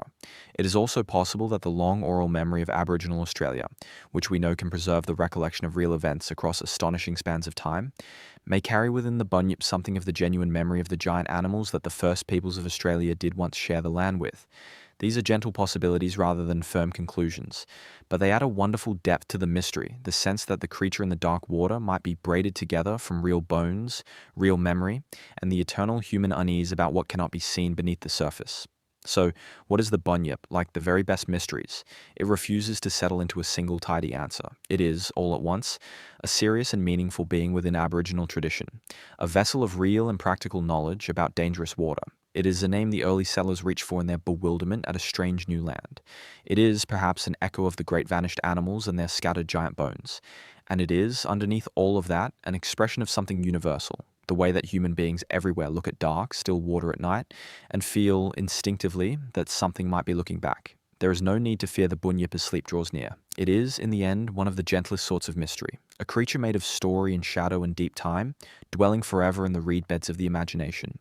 To picture it now is to picture a quiet billabong under a wide evening sky, the water utterly still, the reeds dark against the last of the light, and somewhere out in the middle, perhaps, a slow ripple spreading and fading, and then the water smooth again, and silent, and at peace. Out in the dry and lonely country of northern South Australia, on a remote plateau near the small town of Marree, there is a drawing in the earth so large that it can only truly be seen from the sky. It is the figure of a man, an Aboriginal hunter, shown in outline, holding a throwing stick or a boomerang, striding across the desert. From the ground it is almost impossible to make out, just faint, shallow lines scratched into the dry red surface, easily mistaken for tracks or for nothing at all. But from high above, from an aircraft, the figure leaps into clarity, an enormous human form drawn across the plain, one of the largest works of its kind anywhere in the world. It is called the Marree Man, and unlike most of the mysteries we have visited tonight, this one is not ancient at all. It is recent, and that, strangely, only makes it more mysterious. The Marree Man was discovered in the middle of 1998, when a charter pilot flying over the remote plateau noticed the vast figure on the ground below and reported it. It had not been there before. Someone, in the months prior, had gone out into that empty country and created a human figure several kilometers tall, its outline formed by a shallow furrow plowed or scraped into the desert surface. The scale of it was staggering. To make a figure that large, and to keep its proportions correct so that it would read as a recognizable human form from the air, required real planning, real surveying skill, and a considerable amount of equipment and effort. This was not a casual act. Someone had treated the empty desert as a canvas and had worked carefully and on an enormous scale to draw upon it. And then they had simply gone away and said nothing. That silence is the heart of the mystery. In the time since the Marree Man appeared, no one has ever come forward with a clear, proven, universally accepted account of who made it and why. There were anonymous messages and faxes in the period around its discovery, containing certain hints and references, and over the years, many theories and many candidates have been suggested. People have pointed to artists, to surveyors, to various individuals and groups, and some explanations have seemed more plausible than others, but a full, settled, beyond doubt answer has never been established. The Marree Man was created by a person or a small group with the skill, the resources, and the determination to carry out an enormous and difficult piece of land art in one of the emptiest places in the country, and then to vanish from the story entirely, leaving the figure to be found and wondered at without any signature attached. There is a gentle irony in the Marree Man that makes it a fitting companion to the truly ancient mysteries we have been visiting.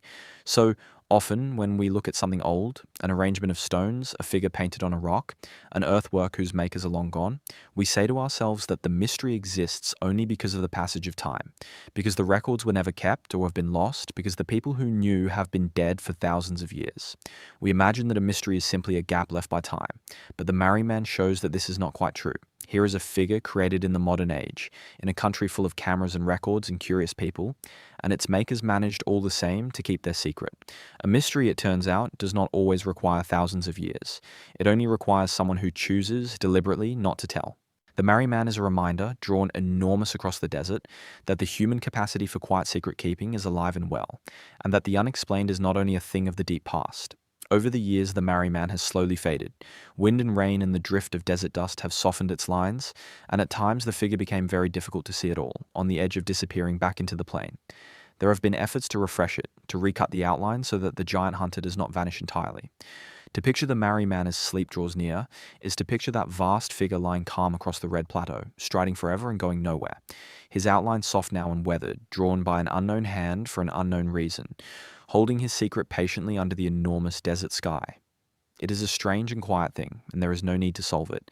It is enough to let it lie there in the mind, immense and silent, and to drift on now, gently, toward the sandstone country north of Sydney, where there is a set of markings that have caused a great deal of quiet argument. In the bushland of the central coast of New South Wales, in a national park near a place called Guion, not far from the town of Gosford, there is a narrow gap between two sandstone walls, and carved into the faces of that sandstone, in two long vertical panels, there are markings.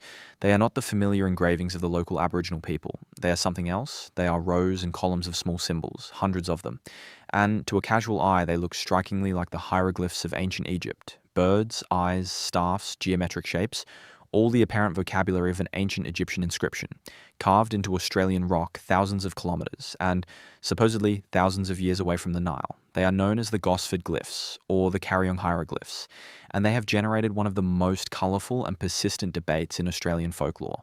The story that grew up around the glyphs is a dramatic one. According to the most elaborate versions, the carvings were the work of ancient Egyptian voyagers, sailors or explorers, who had somehow crossed the great oceans and reached the coast of Australia in antiquity. Some accounts even attached a narrative to the panels, claiming that the glyphs told the tale of a doomed expedition, of a royal traveller who died on the journey, perhaps from a snake bite, and was laid to rest in the Australian bush by his grieving companions. It is a wonderful story, the kind of story that catches the imagination and will not let go. And for decades, people have made the trip out to the Sandstone Gap to see the mysterious panels for themselves and to wonder whether the textbooks could really have missed an ancient Egyptian presence in Australia. It is worth walking through this mystery slowly and kindly because, like the Gympie Pyramid, its real interest lies not in a lost civilization, but in something gentler and more human. When scholars who actually read ancient Egyptian, the experts in that genuine and difficult language, were able to examine the Gosford glyphs, their assessment was clear and consistent. The carvings are not authentic ancient Egyptian writing.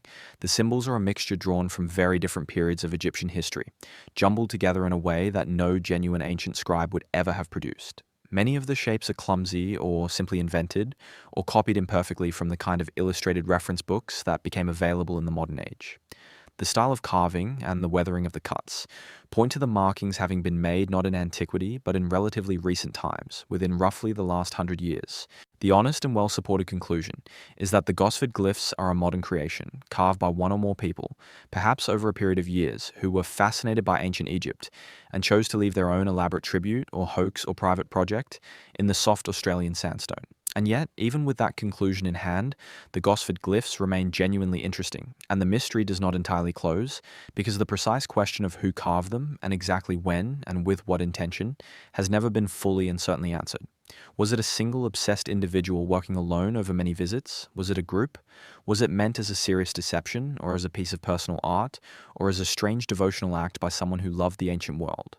The sandstone keeps that part of the secret, so the Gosford glyphs end up occupying a curious and rather charming middle ground.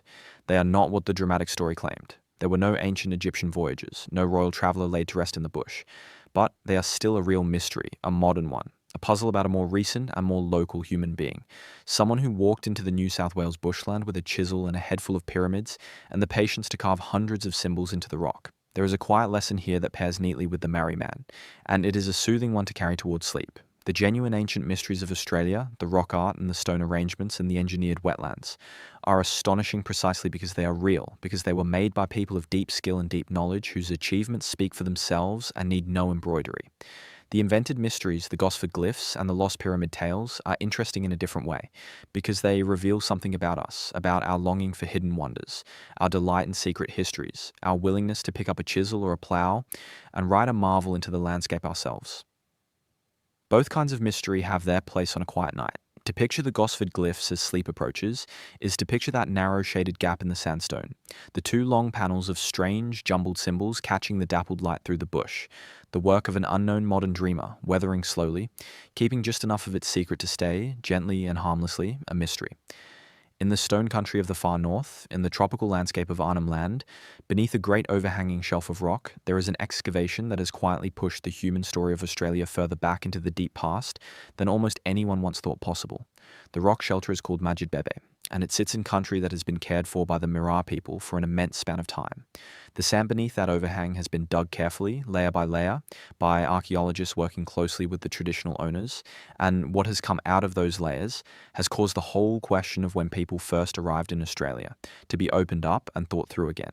To understand why Budj Bim matters so much, it helps to picture how an archaeologist reads the ground. The floor of a long-used rock shelter is not a single surface. It is a stack, a slow accumulation built up over thousands of years, layer upon layer of sand and dust and ash, and the discarded traces of human life. The deeper you dig, the further back in time you travel. Near the top are the most recent layers. Far below are the oldest, and scattered through those layers are the things people left behind, the stone tools, the ground edges of axes, the pieces of ochre, the charcoal of old fires. By carefully recording exactly which layer each object came from, and by using scientific methods to measure the age of the sand grains and the charcoal in each layer, the archaeologist can build a timeline, a calendar written downward into the earth. At Budj Bim, the lower layers held thousands of artifacts, and they were rich and varied. There were stone tools of many kinds. There were the world's oldest known examples of a particular type of ground edge axe, a tool whose cutting edge had been carefully shaped by grinding, a real technological achievement. There were large quantities of ground ochre, the pigment used for art and for ceremony, some of it shaped and worked, showing that the people who lived there were not only surviving, but creating, decorating, holding a symbolic and artistic life. And when the age of the deepest of these layers was measured, the figure that emerged was around 65,000 years. 65,000 years of human presence in Australia. That figure, when it was published, asked the world to sit down quietly and reconsider a great deal. The number matters for reasons that ripple far beyond Australia itself. The peopling of Australia is one chapter in the much larger story of how modern human beings spread out from their origins in Africa and gradually came to live across the whole of the earth. To reach Australia, those early people had to travel a very long way, and, as we've heard, they had to cross open sea. If people were already living deep in the interior stone country of Arnhem Land 65,000 years ago, then the journey out of Africa, the movement across southern Asia, the island-hopping voyages, and the great crossing to Australia must all have happened earlier than that. The single date from the bottom of a rock shelter becomes a fixed point against which the timing of the entire human expansion across the planet must be measured. A small overhang of rock in the tropical north of Australia turns out to hold a piece of the story of all of us. It would not be honest to present the Budj Bim date as simple and uncontested, because in serious archaeology, almost nothing of such importance is. The figure of 65,000 years has been examined, questioned, defended, and discussed with great care by researchers around the world. Some have raised thoughtful concerns about whether artifacts in a sandy deposit might have shifted downward over time into older layers, and the team who excavated the site have responded with detailed evidence addressing exactly those concerns. This is not a quarrel. It is how careful knowledge is built slowly, by people testing one another's work and refining the picture together. The honest position tonight is that Budj Bim presents a strong and serious case for human presence in Australia, around 65,000 years ago, that this is older than many earlier estimates, and that the discussion about the precise figure continues in the patient and proper way that such discussions should. What is not in dispute, and what is the truly settling thought to carry forward, is the sheer depth of the Aboriginal presence in Australia. Whether the first arrival is finally agreed at 65,000 years, or at some figure a little less, the order of magnitude is clear, and it is staggering. The Aboriginal peoples of Australia represent a human story of tens of thousands of years, lived continuously on the same continent. An unbroken thread of culture, language, knowledge, art, and law stretching back into a past so deep that the mind can only approach it slowly. Budj Bim is one rock shelter, one window, but through that window we glimpse the true scale of it. To picture Majid Bebe as sleep draws near is to picture that great overhang of stone in the warm northern night, the layered sand beneath it holding 65,000 years of firelight and toolmaking and ochre and quiet human life, the Mirarr people still caring for the country all around it, and the human story of Australia reaching down and down into a depth of time that feels almost like the depth of sleep itself. Let us travel now from the deep north back to the southeast, to the country in and around the modern city of Sydney, because the sandstone on which that city is built carries a quiet treasure that many of the people who live above it never even see. The Sydney Basin is floored with a soft, pale, golden sandstone, and that sandstone outcrops everywhere in the bushland on the city's edges, along the ridgelines, in the national parks, on the headlands above the sea. And across the flat exposed surfaces of that stone, in their thousands, there are engravings. They were made by the Aboriginal peoples of the Sydney region, the Eora, the Darug, the Guringai and others, and they form one of the great bodies of rock art in the world, hidden in plain sight beneath one of the busiest cities of the Southern Hemisphere. The Sydney engravings were made by a particular technique. The artist would first mark out the outline of the figure by pecking a line of small holes into the rock with a hard pointed stone. Then those holes would often be joined and deepened by grinding, until the figure was defined by a continuous groove worn into the sandstone. The result is a kind of line drawing, an outline image, sometimes small, sometimes very large. And the subjects are wonderful. There are kangaroos and wallabies, emus and fish, whales and sharks and dolphins, eels and birds and lizards. There are human figures, and figures that are clearly ancestral beings, powerful forms connected to the creation stories. There are weapons and tools, there are mysterious shapes and patterns whose meanings are not openly known. Some of the engravings are enormous. There are figures of whales and of ancestral beings that stretch many meters across the rock, so large that, again, they are best appreciated with a little distance, the eye travelling along the worn groove to take in the whole great shape.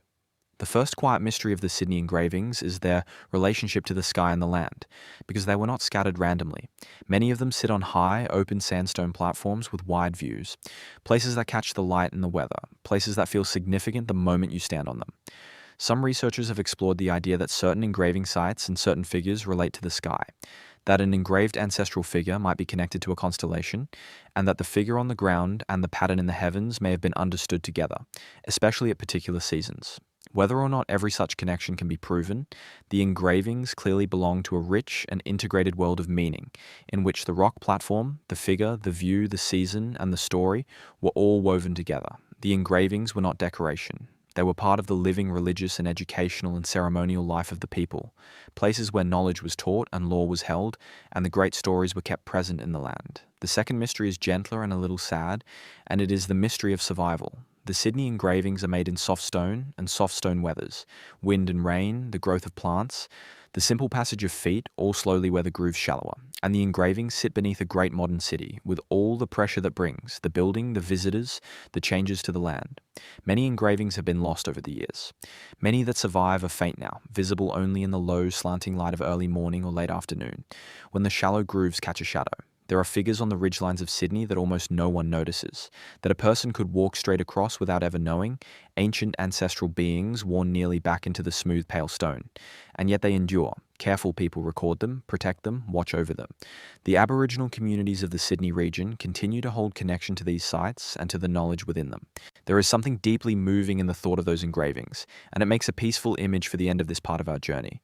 A great modern city hums and glitters above, full of light and noise and millions of busy lives.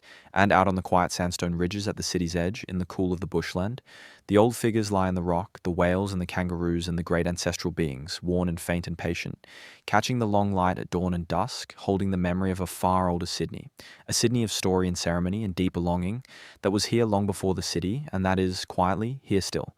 To picture the Sydney engravings as sleep draws near is to picture one of those high sandstone platforms in the last gold light of evening, the city's distant glow on the horizon, and at your feet, slowly emerging as the shadows lengthen, the worn outline of a great ancestral being lying calm in the warm stone where it has lain for a very long time, and where it is content to remain. On the coast of Western Australia, a few hours north of the city of Perth, there is a stretch of yellow sand where thousands of strange stone shapes rise out of the desert. They stand alone and in clusters, some no taller than a person's knee, some taller than a person, a few reaching several meters into the air.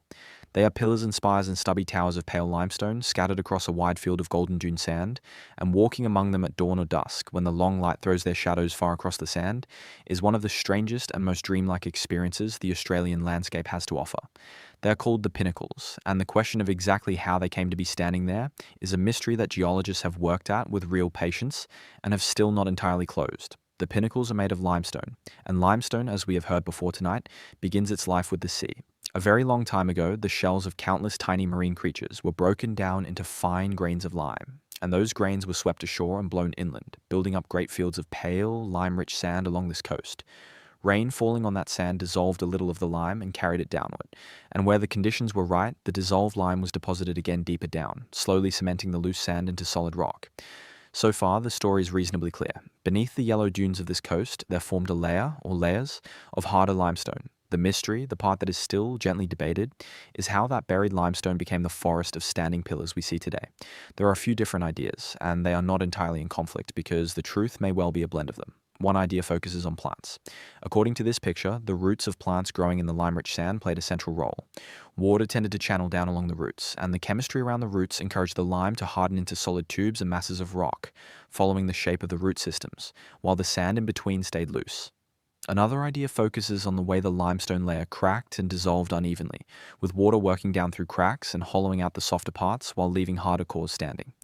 In both pictures, the key second act is the same. Once there were hard masses of limestone standing within softer surrounding sand, the wind went to work. Over a very long time, the wind stripped away the loose sand from between and around the hard pillars, lowering the general surface of the land and leaving the resistant limestone shapes standing exposed like the bones of the landscape revealed. The pinnacles, in this understanding, are not things that were built up. They are things that were left behind, the hard remains of a buried layer, uncovered by the patient excavation of the wind. What deepens the mystery is that the pinnacles do not seem to have stood exposed continuously. There is evidence that the desert has covered and uncovered them more than once. The wind that revealed them can also bury them again, and the field of pinnacles we see today may be only the most recent unveiling in a long cycle of appearance and disappearance. There may be other pinnacles, whole forests of them, still buried beneath the dunes nearby, waiting for the wind to find them in some future age, while the ones we admire now may, in their own slow time, be covered over once more. The landscape breathes very slowly, across spans of time that dwarf a human life, and the pinnacles rise and sink with that breathing.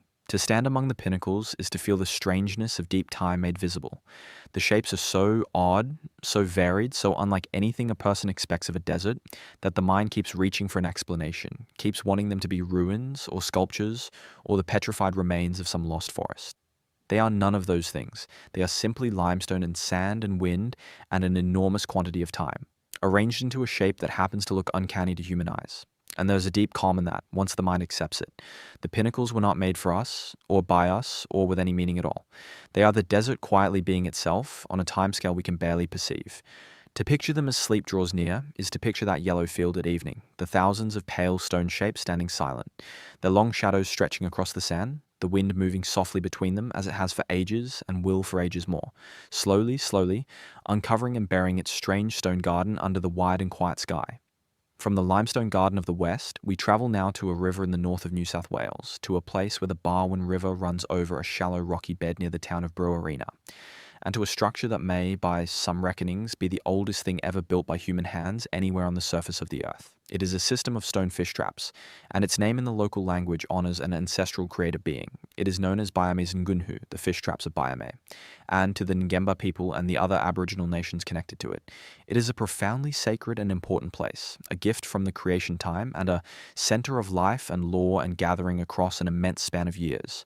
The fish traps stretch along several hundred metres of the riverbed, where the Barwon flows over a natural rocky shallows. They are made of stones, river stones gathered and placed by hand, built up into low curving walls. The walls form a great complex of pens and enclosures, dozens of them, arranged in interlocking arcs and channels across the breadth of the river. The design is not simple, and it is not random. The curving stone pens are shaped and positioned to work with the flow of the water. As the river runs through, fish moving upstream or downstream are guided by the walls into the enclosures. The openings can be managed so that fish swim in and are then held, and the design takes account of the river running at different heights so that the traps continue to function whether the water is low or high. Some pens face one way to catch fish moving in one direction, others face the opposite way for fish moving the other. The whole system is a single sophisticated piece of engineering, designed by people who understood the river, the fish, and the flow of water with complete and intimate knowledge. The mystery and the wonder of Byamizngunu lies first in its age. The traps are understood by the traditional owners and by many researchers to be extraordinarily old, with traditions and assessments placing their origin many thousands of years into the past, and some estimates reaching toward figures that would make the structure older than the famous monumental constructions of the ancient world, older than the Great Pyramids, older than the oldest stone circles, possibly among the very oldest surviving human-made structures on the planet. Dating a structure made of unmarked river stones is genuinely difficult, and the precise age is held with appropriate care. But the depth of antiquity is not in serious doubt. For thousands upon thousands of years, the people of this country built and rebuilt and maintained these stone walls, kept the design working, passed the knowledge of it from one generation to the next. And that points to the second wonder, which is the matter of maintenance and of sharing. The fish traps were not the property of a single family or a single small group. They were a shared resource, and their use was governed by careful law and custom. Different sections of the Great Trap Complex were the responsibility of different family groups and different nations, and the rules about who could take fish and when and how much ensured that the resource was not exhausted and that many people were fed. The traps were a place of gathering. People came together at Brewarina from across a wide region, drawn by the abundance of fish, and these gatherings were occasions for ceremony, for trade, for the arrangement of marriages, for the settling of disputes, for the meeting and renewing of the bonds between distant communities. The fish traps were not only an engineering achievement, they were a social institution, a center of cooperation and law and shared life, operating successfully for a span of time that makes the history of most nations look brief. There is a deep and settling lesson in Byamizngunu, and it is the perfect thought on which to let this part of the night come to rest. We are sometimes taught to measure the achievement of a civilization by the size and grandeur of the things it builds, by towers and palaces and monuments raised up toward the sky. The fish traps of Brewarina are not grand in that way. They are low walls of river stone, lying quiet in a shallow river, easy to overlook. And yet they may be older than any pyramid, and they did something the pyramids never did. They fed people, generation after generation, for thousands of years, and they did it through a system of cooperation and care and shared law that held a whole region together. That is a different and perhaps a higher kind of achievement. The achievement of a society that built not for display, but for the long, patient, sustainable feeding of its people. To picture Byamizngunu as sleep draws near is to picture the Barwon River running gently over its rocky bed in the warm evening, the old curving stone walls just breaking the surface of the slow brown water, the fish moving quietly among them, and a structure so old, so wise, and so kind in its purpose that the mind can simply rest in the contemplation of it and be at peace. Far to the south, beyond the wide channel of cold water that separates the great island of Tasmania from the rest of the continent, there once lived an animal that has slipped almost entirely out of the waking world and into the soft territory of memory. It was a creature with the shape of a lean dog and the patient stripes of something far older, and the people who knew it called it many things. The settlers called it the Tasmanian tiger. The scientists called it the thylacine. The land itself had known it for longer than any name could hold, for its kind had walked across Australia and New Guinea for millions of years, quiet and unhurried, long before the first human footprints pressed into the southern soil. Picture it now, in the gentle way that sleep allows. A low animal moving through the wet forests of Tasmania at dusk, its sandy coat marked with 15 or 16 dark bands across the lower back, its tail thick at the base and stiff, its head carried low. It did not run so much as trot, an easy, rocking gait that could carry it through the undergrowth for hours. And when it yawned, its jaw opened to an astonishing width, far wider than any dog could manage. A slow gaping stretch that revealed nothing fierce at all, only a strange and ancient patience. The thylacine was a marsupial, a pouched animal, and this is one of the quiet wonders that still settles the mind when you consider it. It was not related to wolves or to tigers or to any dog that has ever curled by a fire. It only looked that way. Across long ages of time, on a continent set apart from the rest of the world, evolution had shaped a pouched creature into the form of a hunting hound, simply because that form worked. The mothers carried their young in a pouch that opened toward the rear, and even the males carried a small partial pouch, a fold of skin, a soft and unexpected detail that makes the animal feel gentler the longer you think about it. For thousands of years, the thylacine lived across the mainland of Australia, and then, slowly, it vanished from there. The reasons are not fully known, and this is the first of its mysteries. Some believe the arrival of the dingo, brought to the continent by sea many thousands of years ago, slowly pushed the thylacine out of its mainland range through competition. Others point to changes in climate, to the drying of the land, to the growing presence of people. Tasmania had no dingoes, separated as it was by that cold strait of water, and so on the island the thylacine endured, the last refuge of a creature that had once roamed an entire continent. Rock art in the north of Australia, painted long ago, still shows the striped animal clearly, a memory pressed into stone of a time when it walked country that would not see it again. On the island, it survived into the era of written records, into the time of photographs and fences and farms. And here the story turns sorrowful in the soft way that old stories sometimes do. The settlers who raised sheep came to believe the thylacine was killing their flocks, and a bounty was placed upon it. For each animal brought in, a payment was made, and over several decades thousands were hunted down. Whether the thylacine truly was the great threat the farmers believed is itself uncertain, for its jaw, despite that wide and startling gape, was not especially powerful, and modern study suggests it more likely took smaller prey, wallabies and birds and the like. But belief, once settled in, is difficult to unsettle, and the hunting continued until the animal had become rare, and then rarer still, and then almost a rumour. The last thylacine known with certainty died in a zoo in the city of Hobart in the year 1936, on a cold September night. It had been left without proper shelter, and the temperature dropped, and in the morning it was gone. Only weeks earlier, the species had at last been granted official protection, a gesture that arrived too late to matter. There is old film footage of that final animal, grey and grainy and silent, showing the creature pacing its enclosure, opening that vast, slow jaw, lying in the thin sunlight. To watch it now is to watch something that no longer exists, and the mind, drifting toward rest, can hardly hold the strangeness of that. And yet, this is where the true mystery begins, the part that has never quite been laid to sleep. For from the moment the species was declared extinct, the sightings began, and they have never entirely stopped. Year after year, decade after decade, people across Tasmania and even on the mainland have reported seeing a striped animal at the edge of a road at night, crossing a clearing at dawn, standing still and watching from the tree line before slipping away. Farmers, forestry workers, tourists, police officers, ordinary people with no reason to invent such a thing, have come forward to describe the same low shape, the same stiff tail, the same bands across the back. Most of these sightings can be gently explained. A fox in poor light, a feral dog, a mangy creature glimpsed for half a second through rain.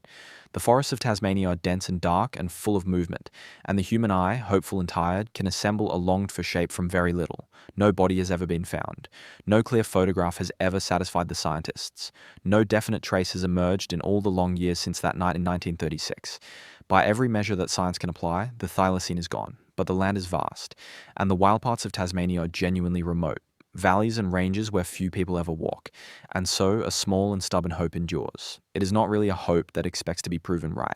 It is something softer than that. It is the wish that a creature so strange and so old might somehow have stepped quietly aside into the deepest folds of the forest and continued on without us. Recent years have even brought scientific efforts to study the animal's preserved tissue, to read its genetic code, to ask whether the thylacine might one day be brought back in some form.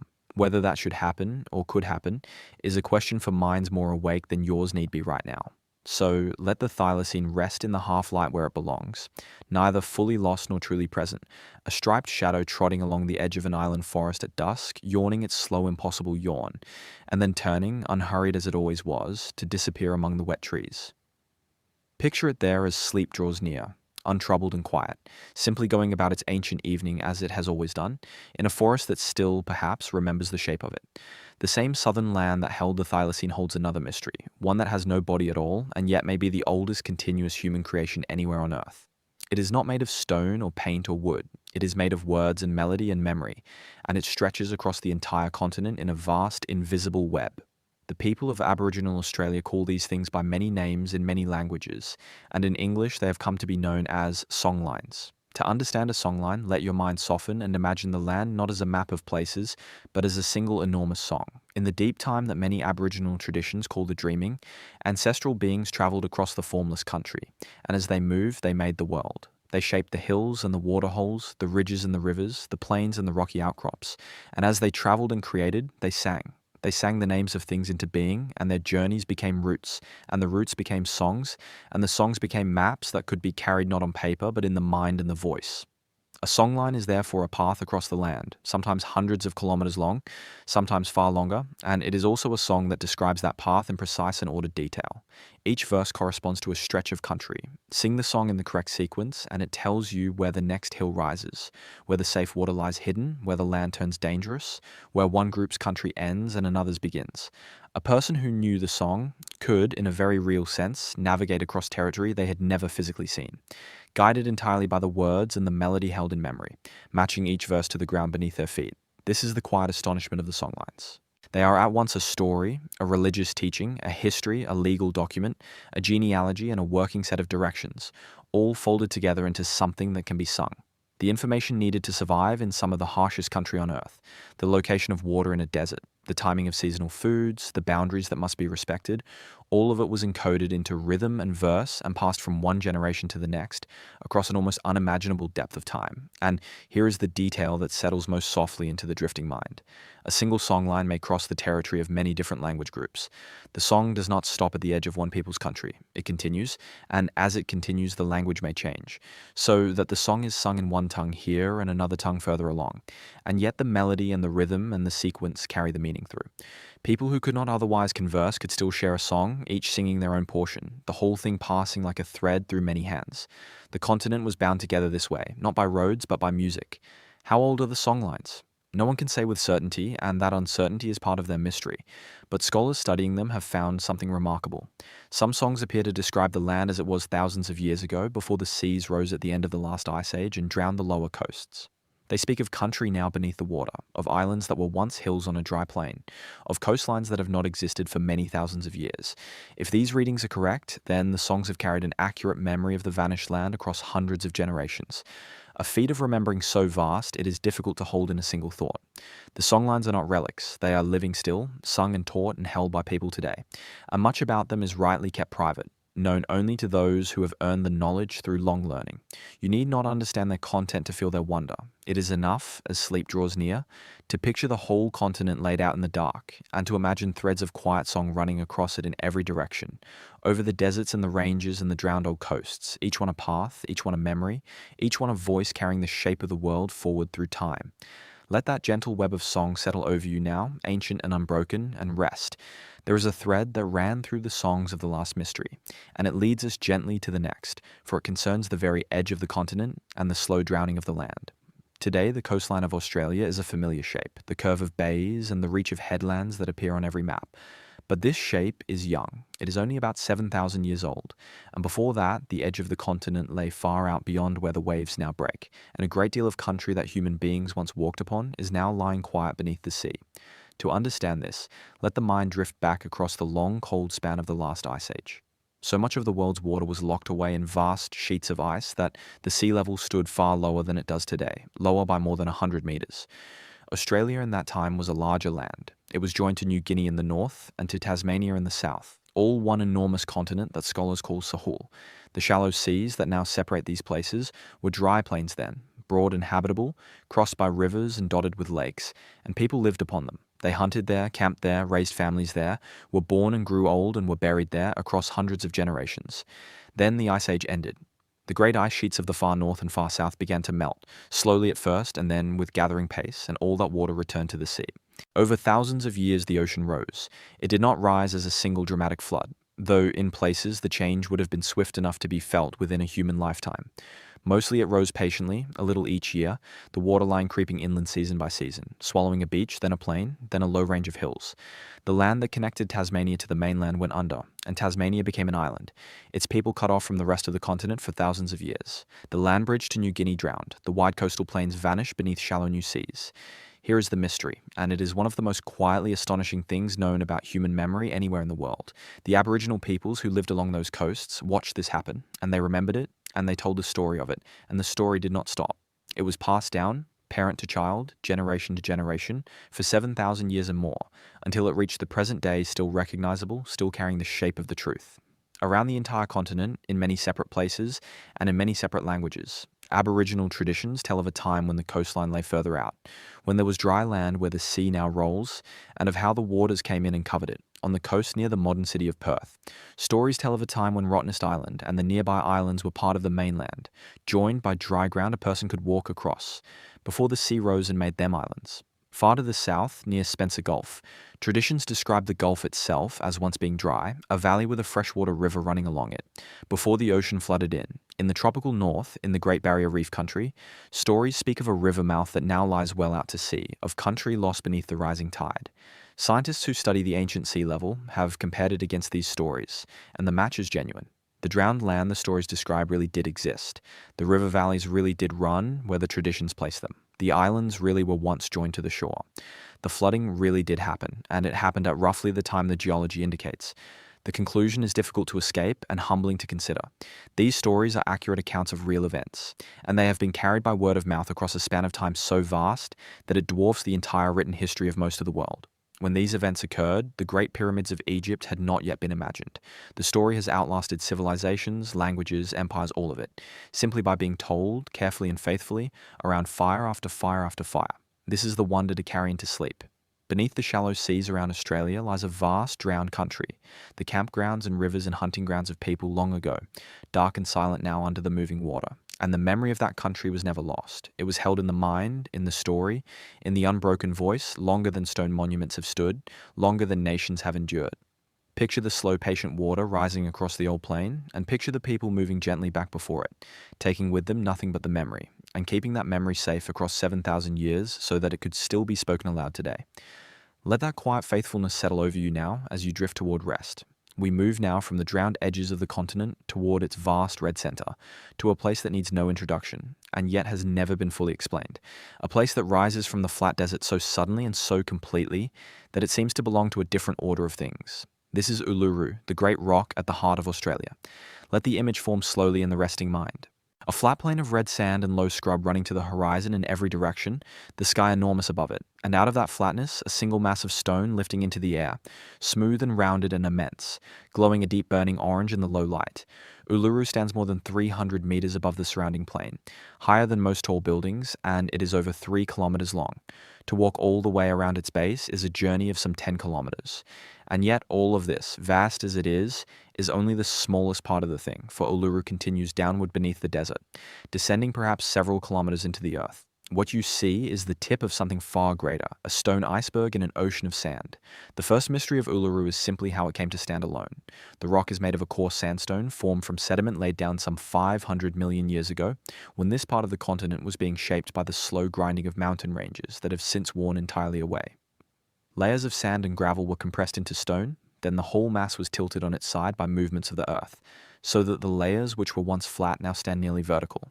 Over immense spans of time, the softer rock all around it eroded away, grain by grain, age by age, until only this one resistant mass remained, left standing while its surroundings dissolved into the plain. Uluru is what the land looked like deep below the surface, now revealed by the patient removal of everything that once covered it. But the deeper mystery of Uluru is not geological at all. It is the question of what the rock is in the truest sense, and for that, the only real answer belongs to the Anangu people, the traditional owners of this country, who have lived alongside Uluru for tens of thousands of years. To the Anangu, Uluru is not a curiosity of erosion, it is a record. Its surface, every crack and cave and ridge and hollow, every dark streak and curving fold, is the physical evidence of events from the creation time, the Chukurpa, the deep lore and story that shaped the world, and that continues to guide life today. The marks on the rock are the marks left by ancestral beings, and the stories of those beings are held by the Anangu and taught with great care, and much of that knowledge is not for outsiders to know. It is sacred, and it is private, and it is enough simply to understand that the rock is dense with meaning to the people who belong to it. There is one detail that even a drowsy mind can hold with wonder, and it is the way the rock changes through the day. At dawn, Uluru can appear soft and grey, almost shy. As the sun climbs, it warms into ochre and then into a glowing red. At sunset, it can blaze a deep, almost unreal orange, the whole vast mass seeming to hold light from within, and then slowly fade to violet and to a dark and quiet shape against the stars. This is not magic. It is the iron in the surface of the sandstone catching the changing angle of the light, a thin skin of rust upon the stone. But to know the cause is not to lessen the beauty of it. The rock truly does seem to breathe with colour across the hours, and people travel from across the world simply to sit in silence and watch it do so. In recent years, out of respect for the wishes of the Anangu, the climbing of Uluru was brought to an end, and now people come only to walk gently around its base, to move along the shaded paths, to sit in the cool of its caves where the old paintings still mark the rock, and to look. And perhaps that is the right way to leave it in the mind as sleep approaches, not as a thing to be conquered, but as a presence to be quietly near. An ancient stone standing alone in the center of a continent, glowing in the last of the light, holding stories far older than memory, and continuing downward into the dark earth far further than anyone can see. Let it stand there in your thoughts, vast and patient and unhurried as you drift away toward rest. From the red heart of the continent, we travel north and west into the remote ranges of the Kimberley, a region of Western Australia so vast and so sparsely travelled that one of its strangest wonders remained almost entirely unknown to the wider world until only a few decades ago. The Bungle Bungle Range, known to its traditional owners as Purnululu, is a place that seems to have been imagined rather than formed, and yet it is entirely real and entirely natural and far older than it appears. Let the image rise slowly. Out of a wide grassy plain in the dry tropical north, there stands a cluster of great rounded domes of rock, hundreds of them, packed together in a maze of beehive shapes, some of them rising more than 200 meters into the air.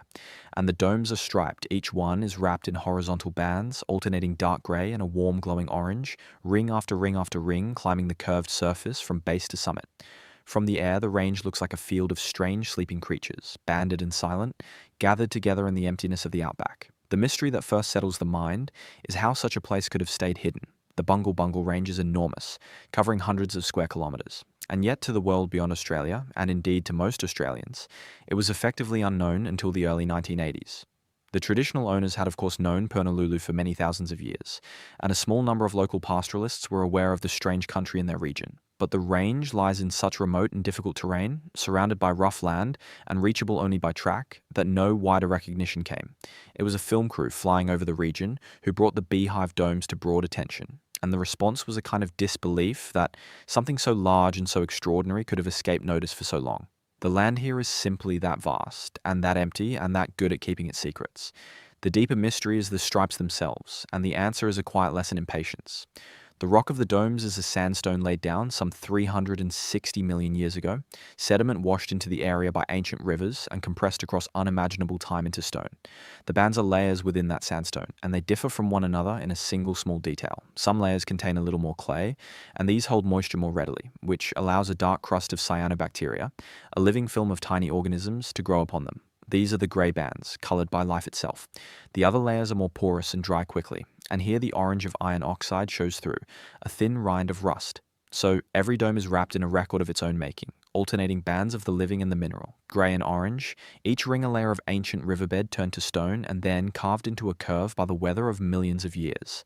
And the domes are fragile in a way that adds to their strangeness. The striped crust that gives them their colour is only a thin skin. The sandstone beneath is soft and crumbling, and if that protective rind were broken, the rock below would quickly erode away.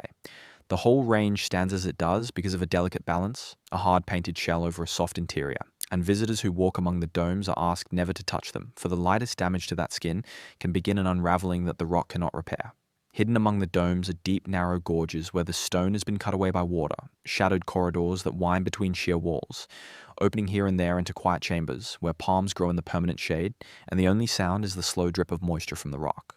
In one such place, the walls curve overhead into a vast natural amphitheatre, and the acoustics there are so still and so pure that a single word spoken softly seems to hang in the air. For the Aboriginal people of this country, Purnululu is rich with story and meaning, and people have camped and travelled and held ceremony here across hundreds of generations, leaving art upon the rock and burial places in the quiet hidden corners of the range. There is a particular stillness to the country between the domes that is worth holding in the mind for a moment longer. To walk there in the cool of the early morning is to move through a landscape that feels both immense and intimate at once. The domes rise close on either side, their banded curves catching the first light, and the sandy floor between them is soft and quiet underfoot. Spinifex grows in scattered golden clumps. The occasional white trunk of a gum tree leans from a crevice where a little soil has gathered and a little water lingers. Birds call from somewhere among the rock, their voices carrying clear in the morning air. And everywhere there is the sense of deep time made visible, the feeling that the patient work of 360 million years is standing all around you in plain and silent view. The domes do not loom or threaten, they simply rest as they have rested for so long.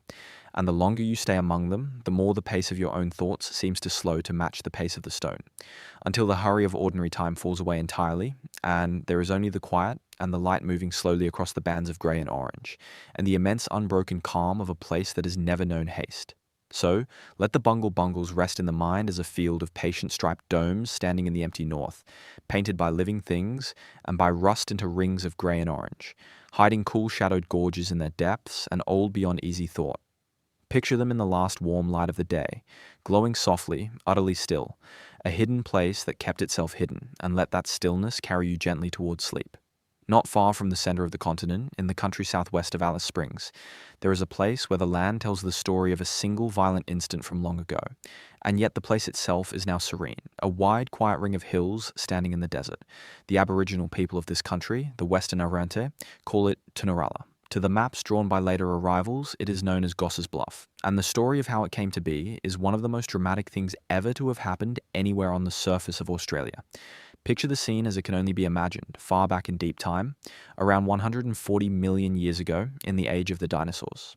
The land here was different then, and into the sky above it came a visitor from space, a comet or an asteroid perhaps a kilometre across, falling toward the Earth at a speed almost beyond comprehension. It struck the ground with a force that is difficult to hold in the mind, releasing energy many thousands of times greater than the most powerful weapons human beings have ever made. In that instant, the rock of the Earth behaved like liquid. A vast crater was blasted open. The ground rebounded upward at the center, and a ring of shattered uplifted stone was left where the land had been torn and folded by the blow. The original crater was enormous, perhaps 20 kilometers or more across, but that was 140 million years ago, and the patient erosion of all the ages since has worn the great wound of it away. What remains today is the deep central core of the structure, the place where the ground was crushed and lifted most violently, and this core has survived as a circular range of hills some 5 kilometers across, a near-perfect ring rising from the desert floor. To stand within it is to stand inside the healed scar of an ancient catastrophe, in a place now utterly peaceful, where the only movement is the wind in the spinifex and the slow turning of the shadows.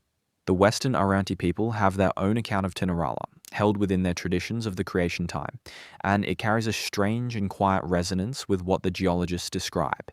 In the traditional story, a group of women danced across the sky as the stars of a cluster, and during the dance, one of them set down her baby, resting it in a wooden carrier. The carrier slipped and fell from the sky to the earth below, and where it struck the ground, it drove the rocks upward into a circular wall, forming the ring of hills that stands there now. The baby itself was covered over by the carrier and remains there still. It is a story of something falling from the heavens and striking the earth and raising a ring of stone, told by people who could not have witnessed an impact that occurred 140 million years before any human being existed, and yet who looked at the strange circular country and understood it as the mark of something fallen from the sky. It is worth pausing on how the two ways of knowing this place sit alongside one another, for there is something quietly beautiful in it.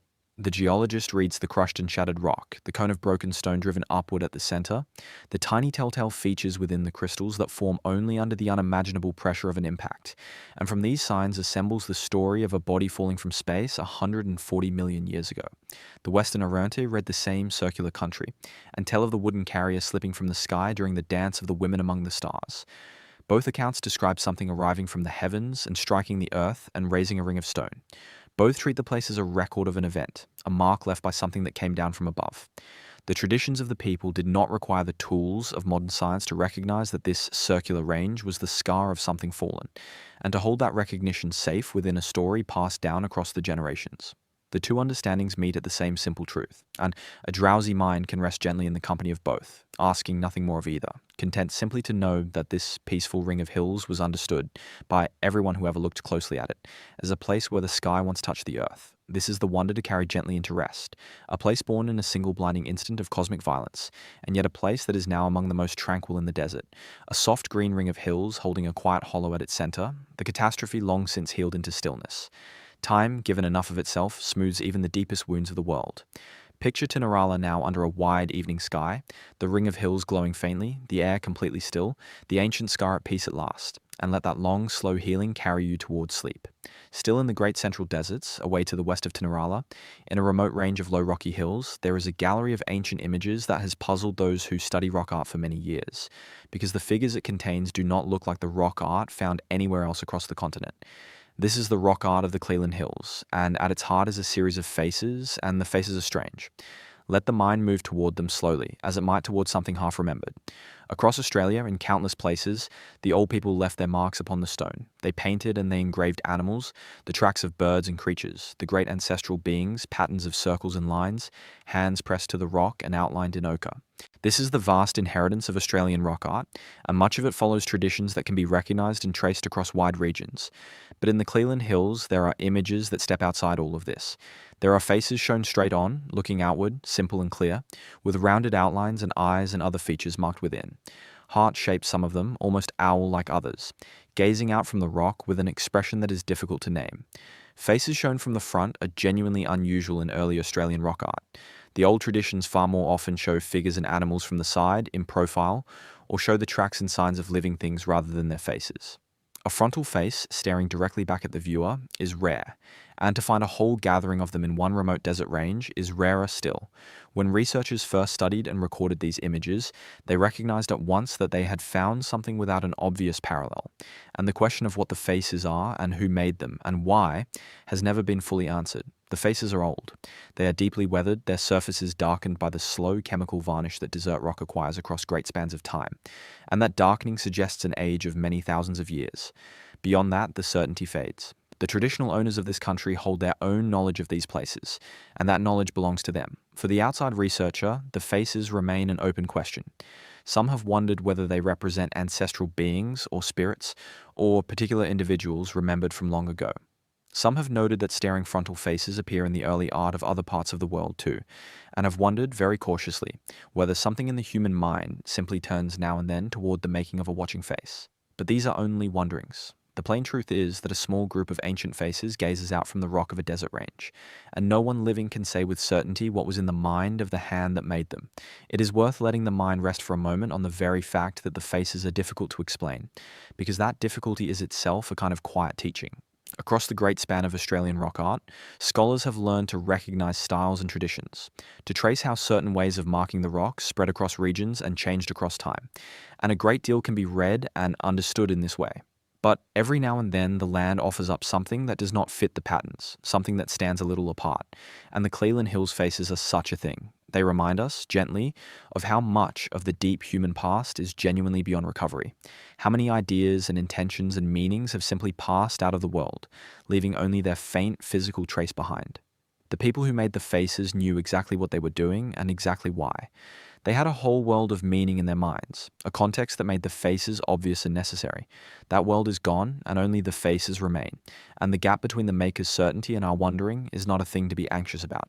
It is simply the honest shape of the past, and there is a strange peace in accepting it, in allowing some things to remain unknown, in letting the faces keep their own counsel. There is something gentle, rather than unsettling, in sitting with that uncertainty as sleep approaches. The faces are not frightening. They are simple, almost calm, rounded and quiet, and they have been looking outward across the same patch of desert for thousands upon thousands of years, through countless dawns and dusks, through the passing of more generations than can be counted. They have watched the light cross the hills and the seasons turn, and the long ages roll by, patient and untroubled, asking nothing. Picture them there now, in the soft last light, a small assembly of ancient faces resting against the warm stone, keeping their quiet watch over the empty country, and let their long stillness settle over you as you drift towards sleep. We travel now far to the south, to the edge of the great limestone plain called the Nullarbor, a name that means simply the country without trees, a vast flat expanse of pale dry land stretching toward the Southern Ocean. Beneath this plain, the rock is honeycombed with caves, for limestone is slowly dissolved by water, and across millions of years, the rain and the groundwater have eaten out hollow spaces deep below the surface. One of these caves is called Kunalda, and within it, in the dark, there is evidence of one of the oldest and most quietly moving human acts known anywhere on the continent. Let the mind descend gently into the idea of this place.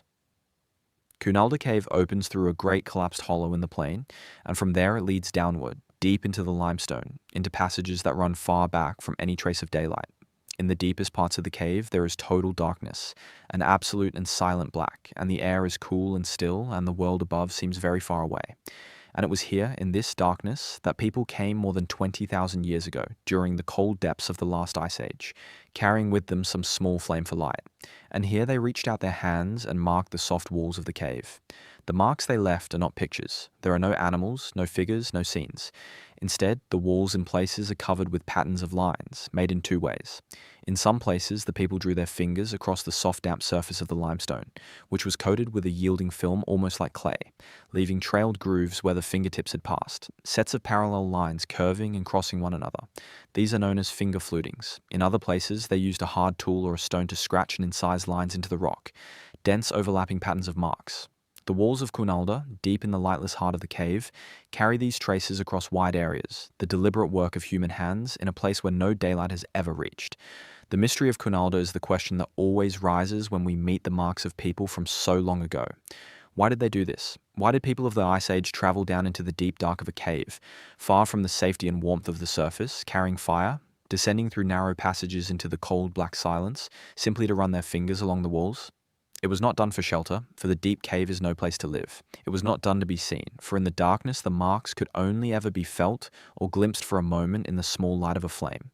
The people who made these marks did so for a reason that mattered to them, a reason we can no longer recover, and the gap between their certainty and our not knowing is the heart of the mystery. There is good evidence that people also came to Kunalda to gather flint, the hard stone that could be worked into sharp tools, for the cave contains places where that stone was quarried long ago. So, the cave was known and visited and useful, but the finger markings lie in passages beyond the practical work, deeper in the dark, and they seem to belong to something other than the simple gathering of stone.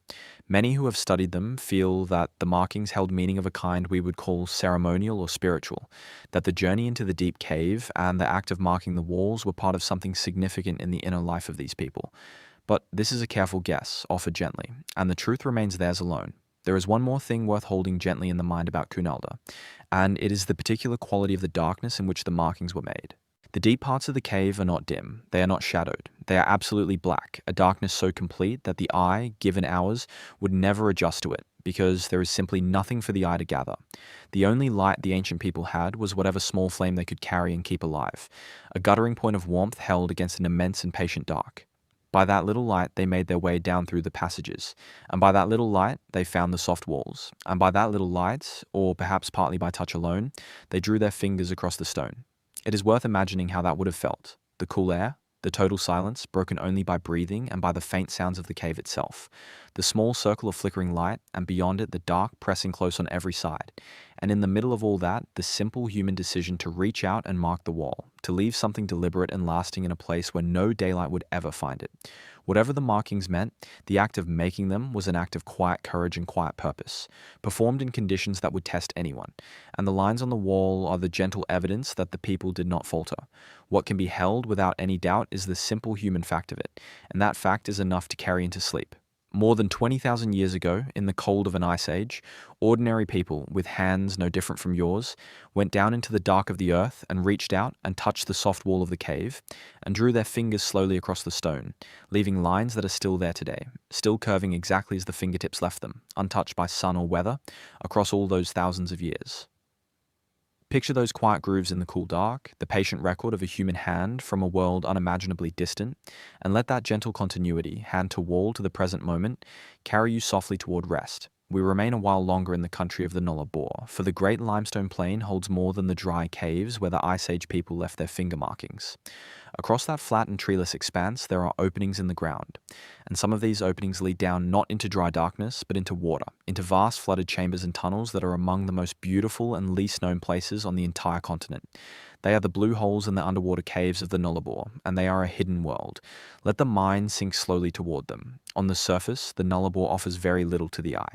It is one of the largest single pieces of limestone on Earth, a slab of pale rock laid down beneath an ancient sea, lifted up and exposed, running flat to every horizon under an enormous sky. There are almost no rivers here, almost no standing water, almost no trees. It seems, at first, an empty place, but the emptiness is a surface only. Below the dry plain, the rock is riddled with passages, and many of those passages lie beneath the water table, which means they are completely filled with water, dark and still, and astonishingly clear. Here and there, the roof of one of these flooded chambers has collapsed, opening a shaft to the sky, and at the bottom of the shaft lies a pool. From above, such a pool can appear an intense and luminous blue, a circle of impossible color set into the dull pale plain, and these are the blue holes, but the pool is only a window. Beneath it, the water continues outward in every direction, filling caverns and tunnels that wind for great distances through the rock, an enormous flooded labyrinth that no eye ever sees in full. The divers who have explored these places, and only a small and highly trained few ever can, describe an experience that is difficult to put into ordinary words. The water is so clear and so utterly free of current and sediment that a diver hangs suspended in it as though held in empty air, with the pale walls of the cavern curving away into the distance, lit only by the lamps they carry. There is no daylight, there is no sound but the diver's own breathing. The chambers are immense, cathedral spaces of dissolved limestone, and the passages between them are long and demanding and unforgiving, and the people who venture into them must navigate with the greatest care, for to become lost in such a place is to be lost completely. The mystery of these caves is partly a mystery of the unknown, for they have never been fully mapped, and almost certainly never will be. The flooded system is too vast, too far-reaching, too dangerous, and so a true emptiness on the map persists beneath the Nullarbor, a network of water-filled stone whose full extent no one knows. But there is a deeper mystery too, a mystery of time, written into the rock of the caves themselves. The flooded chambers hold formations, the slow stone shapes that grow where mineral-rich water drips through limestone across the ages. And yet these chambers are entirely underwater, where nothing drips, where no such formation can grow. The answer to this is humbling. Those formations did not grow underwater. They grew long ago, when the caves were dry, when the sea level stood lower during the cold ice ages, and the water table lay far beneath where it lies today. In those times, the chambers were filled with air, and the slow stone shapes grew as they grow in any dry cave, drop by drop across tens of thousands of years. Then the ice ages ended, the water rose, and the chambers flooded, drowning the formations where they stood. They survive now beneath the still water as evidence of the vanished dry world that once existed in the same dark space, a record of a different age held perfectly preserved in the cold and motionless water. The Nullarbor caves also hold the bones of animals from the ancient past, creatures that fell into the open shafts long ago and could not climb out, and in the dry caves entire skeletons of strange extinct beasts have been found, complete and undisturbed. The whole plain, dry and lifeless as it seems from above, is in truth a vast quiet archive of deep time, sealed beneath the surface, almost entirely untouched. So let the Nullarbor settle into the resting mind as a place of two worlds. Above, the flat pale emptiness running to the horizon under the sun. Below, a hidden realm of immense flooded chambers, water of impossible clarity and stillness, ancient stone shapes drowned in the dark, blue windows opening here and there to the sky. Picture yourself only in thought, suspended weightless in that perfectly clear and silent water, in the cool blue heart of the plain, held gently, held safely, and let that deep stillness carry you towards sleep. We rise now from the flooded dark and travel east into the woodlands and river country of New South Wales, to consider a kind of ancient marking that was made not on stone and not in caves, but on the living bodies of trees. These are the carved trees, known to those who study them as dendroglyphs, and they are among the most quietly poignant of all the old markings of Australia, because the surface they were carved into was alive and growing and could not last forever. Picture a tall tree standing in open woodland, a eucalypt with a broad, straight trunk. To make a carved tree, the old people would remove a section of the outer bark, exposing the pale living wood of the trunk beneath, and into that smooth surface they would cut deep and deliberate designs. The patterns were often intricate, interlocking spirals and diamonds, curving bands, geometric figures of great care and skill, sometimes a single large design, and sometimes a panel covered in close work pattern. The cuts were deep enough to last, and as the tree continued to live and grow, it would slowly form a raised lip of new bark around the edges of the carved area, framing the design, the tree itself enclosing and protecting the marks placed upon it. These carved trees were not made for decoration alone. Among the Aboriginal peoples of New South Wales, they served grave and important purposes. Many carved trees stood beside the burial places of significant people, marking the ground where a person of standing had been laid to rest, the designs carrying meaning connected to that person and to their place in the world. Others stood at the sites of ceremony, at the Bora grounds where young people were initiated into adult knowledge and responsibility, and there the carved trees marked sacred space and held meaning belonging to the ceremonies performed there. The designs were not idle pattern. They were a language of a kind, a system of meaning understood by the people who made and read them, marking the most significant places in the cultural landscape, the places of the dead and the places of deep teaching. The mystery of the carved trees is bound up with their great vulnerability, and this is what gives their story its particular sadness. A stone engraving can endure for many thousands of years. A carved tree cannot. A tree is mortal. It lives its span and then it dies, and the wood decays and the marking is lost. Beyond that natural limit, the carved trees suffered grievously after the arrival of European settlers. The woodlands in which they stood were cleared for farming, and countless carved trees were felled and burned along with the rest, their carvers and their meanings unknown to those who cleared the land. Some were cut down and taken away, others simply aged and fell. Of the many thousands of carved trees that once stood across the country of New South Wales, only a small number now survive, and each survivor is precious beyond measure. And here lies the true loss and the true mystery. The knowledge of how to read these carvings, the full meaning held in the spirals and the diamonds and the bands, was held by the people whose ceremonies and burials the trees marked, and much of that detailed knowledge was disrupted and broken in the upheavals that followed colonization. The surviving carved trees stand now as messages whose language is, in many cases, only partly understood. We can see the skill in them, the care, the obvious significance. We can know that they mark the resting places of the honored dead and the grounds of sacred teaching. But the full and particular meaning carved into a given tree, the specific thing it was made to say, has in many cases drifted beyond reach. There is grief in that, but there is also something gentler to carry towards sleep, and it is the quiet endurance of the survivors. A small number of these trees still stand or have been carefully preserved, the old design still framed by the slow protective growth of the bark, the work of hands from long ago still legible upon the living wood.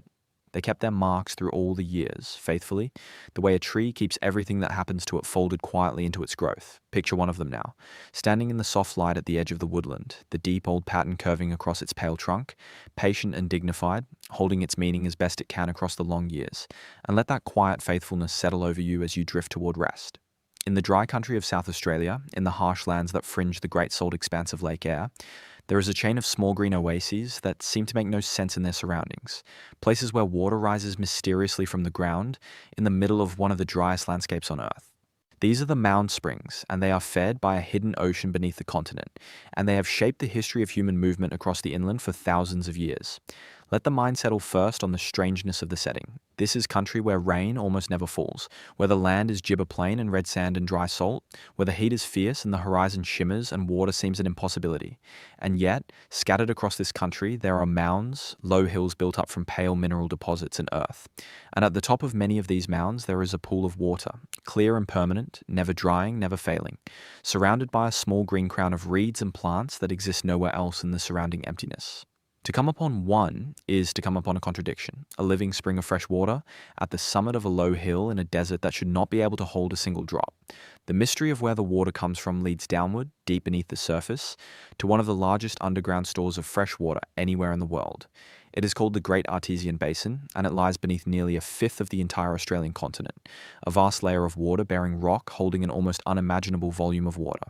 That water entered the rock long ago, falling as rain on distant highlands far to the east, and then soaking down into the porous stone and beginning a journey of incredible slowness.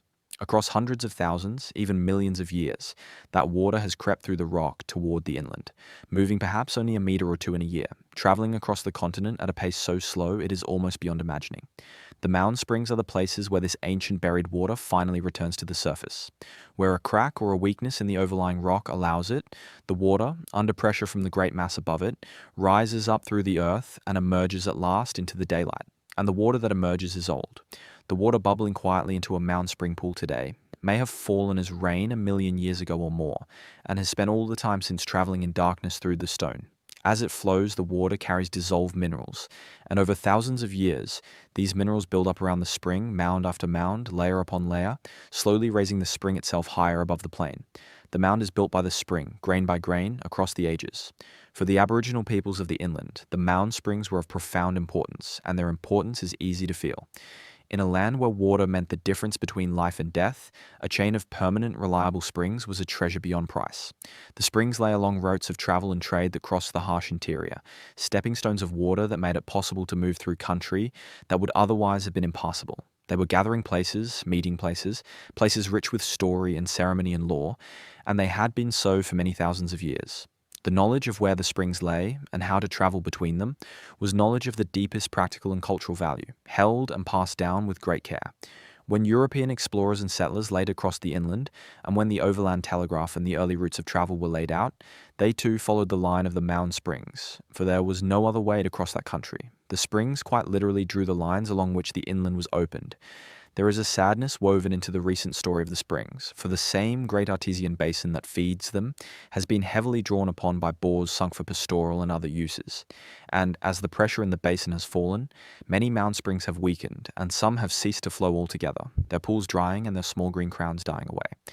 The springs that fail do not easily return. But many still flow, and care is now taken to protect them, and the surviving springs continue to do what they have done for so long, lifting ancient water quietly into the light. It is worth letting the mind dwell a little on the sheer slowness of the water's journey, because there is something deeply restful in it.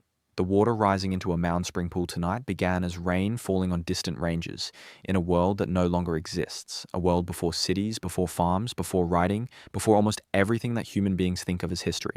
From the moment it soaked into the rock, that water has been moving in complete darkness, threading its way through the pores and cracks of the stone, never hurrying, never stopping, carried along by nothing more than the gentle pressure of all the water behind it. It has crossed beneath deserts. It has passed beneath the tracks of countless generations of animals and people who never knew it was there. It has waded out ice ages and droughts and the slow rearrangement of the continent above it. And after all of that, after a journey measured not in years, but in the turning of geological ages, it arrives at last at a small crack in the rock and rises quietly into a desert pool, meets the air for the first time, and reflects the stars. There is no haste anywhere in that story. There is only patience and arrival and rest. So let the mound springs rest in the mind as small miracles of patience. Picture a single one of them at evening, a low, pale mound rising from the red plain, and at its summit a pool of clear water, gently stirring, ringed by green reeds, utterly calm. And consider that the water in that pool fell as rain in a world so distant that no human being existed to see it, and has travelled in darkness ever since, slow beyond thought, only now arriving, only now meeting the air and the stars. Let that long, quiet journey, ending in stillness, carry you gently towards sleep. We travel now far to the south and west, off the coast of Western Australia, to an island in a remote group called the Recherche Archipelago, where there is a body of water so strange in appearance that those who first saw it from the air could hardly believe their eyes. It is Lake Hillier, and it is pink, a soft and steady bubblegum pink, a lake the colour of which seems to belong to imagination, rather than to the real and ordinary world. Let the image form gently. A small island, low, and covered in dense green woodland and scrub, a narrow rim of pale sand, the deep blue of the Southern Ocean all around, and set into the green of the island, separated from the sea by only a thin strip of sand and trees, a lake perhaps 600 meters long, and the lake is pink. Not a faint or doubtful pink, not a trick of one particular light, but a clear and constant pink, holding its color through the day, holding it whether the sky is bright or grey, holding it even when the water is scooped into a container and held in the hand. Beside the blue of the ocean and the green of the island, the pink lake is an astonishment, a thing that looks painted into the landscape. The mystery, of course, is the colour, and for a long time the precise cause of it was not fully settled, which only deepened the strangeness of the place. People knew that other salt lakes in the world could turn pink, and they knew that such colours were generally connected to life, to tiny organisms living in very salty water, but exactly what was at work in Lake Hillier remained an open question for many years. The lake is extremely salty, far saltier than the sea, and that is part of the answer, for only certain hardy living things can survive in water of such intense salinity. Modern study of the lake's water has brought the picture into clearer focus, and the answer is a quiet collaboration of very small living things. The lake water is home to communities of microorganisms suited to extreme salt, and among them is a particular kind of tiny alga that, under stress from the harsh salty conditions and the strong sunlight, produces a red and orange pigment. This pigment is in fact the same family of natural colouring that makes carrots orange and gives flamingos their rosy hue. Alongside the alga live salt-loving bacteria and other microbes, some of which also carry warm-coloured pigments. Together, in water saturated with salt, these organisms tint the entire lake, and the result is the steady soft pink that has made Lake Hillier famous. The colour is life, in other words, life thriving in conditions so severe that almost nothing else could endure them, and turning the whole lake the colour of its survival. What makes Lake Hillier especially gentle to contemplate is how harmless and how peaceful it is. The pink water is not dangerous, it is simply very salty, and a person could float in it as easily as in any salt lake, held high by the dense water, gazing up at the sky. The lake sits quietly on its small remote island, visited by few, watched mostly from the air, holding its impossible colour year after year, with no fuss and no explanation it cares to offer. It asks nothing, it simply is. A pink lake on a green island in a blue ocean, one of the quiet improbabilities of the natural world. There is a further gentle thought to rest upon, which is how long the lake has quietly been doing this, unwatched and unbothered. Lake Hillier was holding its soft pink colour long before any person from beyond Australia ever set eyes on it, and long before the first sailing ships passed along that remote stretch of southern coast. For untold years, the tiny living things in its salty water were tinting the whole lake rose and rust, season after season, with no audience at all, the colour rising and holding and renewing itself simply because that was what the life within the water did. The lake did not become beautiful when people finally noticed it. It had always been beautiful, in exactly the same way, on every single one of those unobserved days, and it will go on being beautiful in the same quiet way long after any particular traveller has come and gone. There is something steadying in that, the thought of a small perfect thing carrying on faithfully, whether or not anyone is there to admire it, asking for no witness, needing no reason, simply continuing. So let Lake Hillier settle into the mind as a small and untroubled wonder. Picture the island from high above, the dense green of it, the white rim of sand, the vast blue sea, and there in the green the soft pink oval of the lake, calm and bright and still. Picture the warmth of it, the gentle salt water, the tiny living things coloring their whole world, rose and rust simply by enduring. There is nothing here to fear and nothing to solve, only a strange soft beauty resting quietly at the edge of the ocean, and you may let that quiet pink stillness carry you gently down towards sleep. In the central highlands of Queensland, hidden within a rugged sandstone range, there is a deep and winding gorge that holds one of the richest galleries of ancient art anywhere in Australia. And to walk into it is to walk into a long, quiet corridor of stone where the walls themselves seem to remember the people who passed through, across many thousands of years. This is Carnarvon Gorge, and its great sandstone overhangs hold thousands of images, and chief among them are the stencils, hands, and tools and objects sprayed in pale outline against the rock. Let the mind move slowly into this place. The gorge is cut deep into a plateau of pale sandstone, and along its floor a creek runs clear and permanent, fed by water that seeps from the porous rock. The walls rise high and sheer on either side, and along their bases the rock has been weathered into long sheltered overhangs, shaded recesses where the stone curves overhead, and the ground beneath stays dry. The gorge is green and cool, far cooler than the dry country above, with cabbage palms and tree ferns and tall forest crowding the creek, and side gorges branching away into narrow shaded slots where moss grows on the rock, and the light falls soft and filtered. It is a sheltered, warded, gentle place set into a harsh land, and for that reason people came here, and stayed here and returned here, across an immense span of time. The art they left is concentrated in the great sheltered overhangs, and the most striking of it is made by stenciling. To make a stencil, a person would take ochre, the natural earth pigment, ground fine and mixed with water in the mouth, and would place a hand flat against the rock and then spray the pigment from the mouth across the hand in a fine mist. When the hand was lifted, its exact shape remained on the stone, a pale negative outline, every finger, the precise spread and angle of that particular hand, fixed forever against the rock. The overhangs of Carnarvon Gorge hold many hundreds of these hand stencils, layered and overlapping, large hands and small hands, the hands of adults and the hands of children, a gathering of human presence across countless generations. But the gorge holds more than hands, and this is part of what makes it remarkable. The people stenciled objects too. They stenciled boomerangs and stone axes and other tools, the implements of their daily life pressed against the rock and outlined in ochre.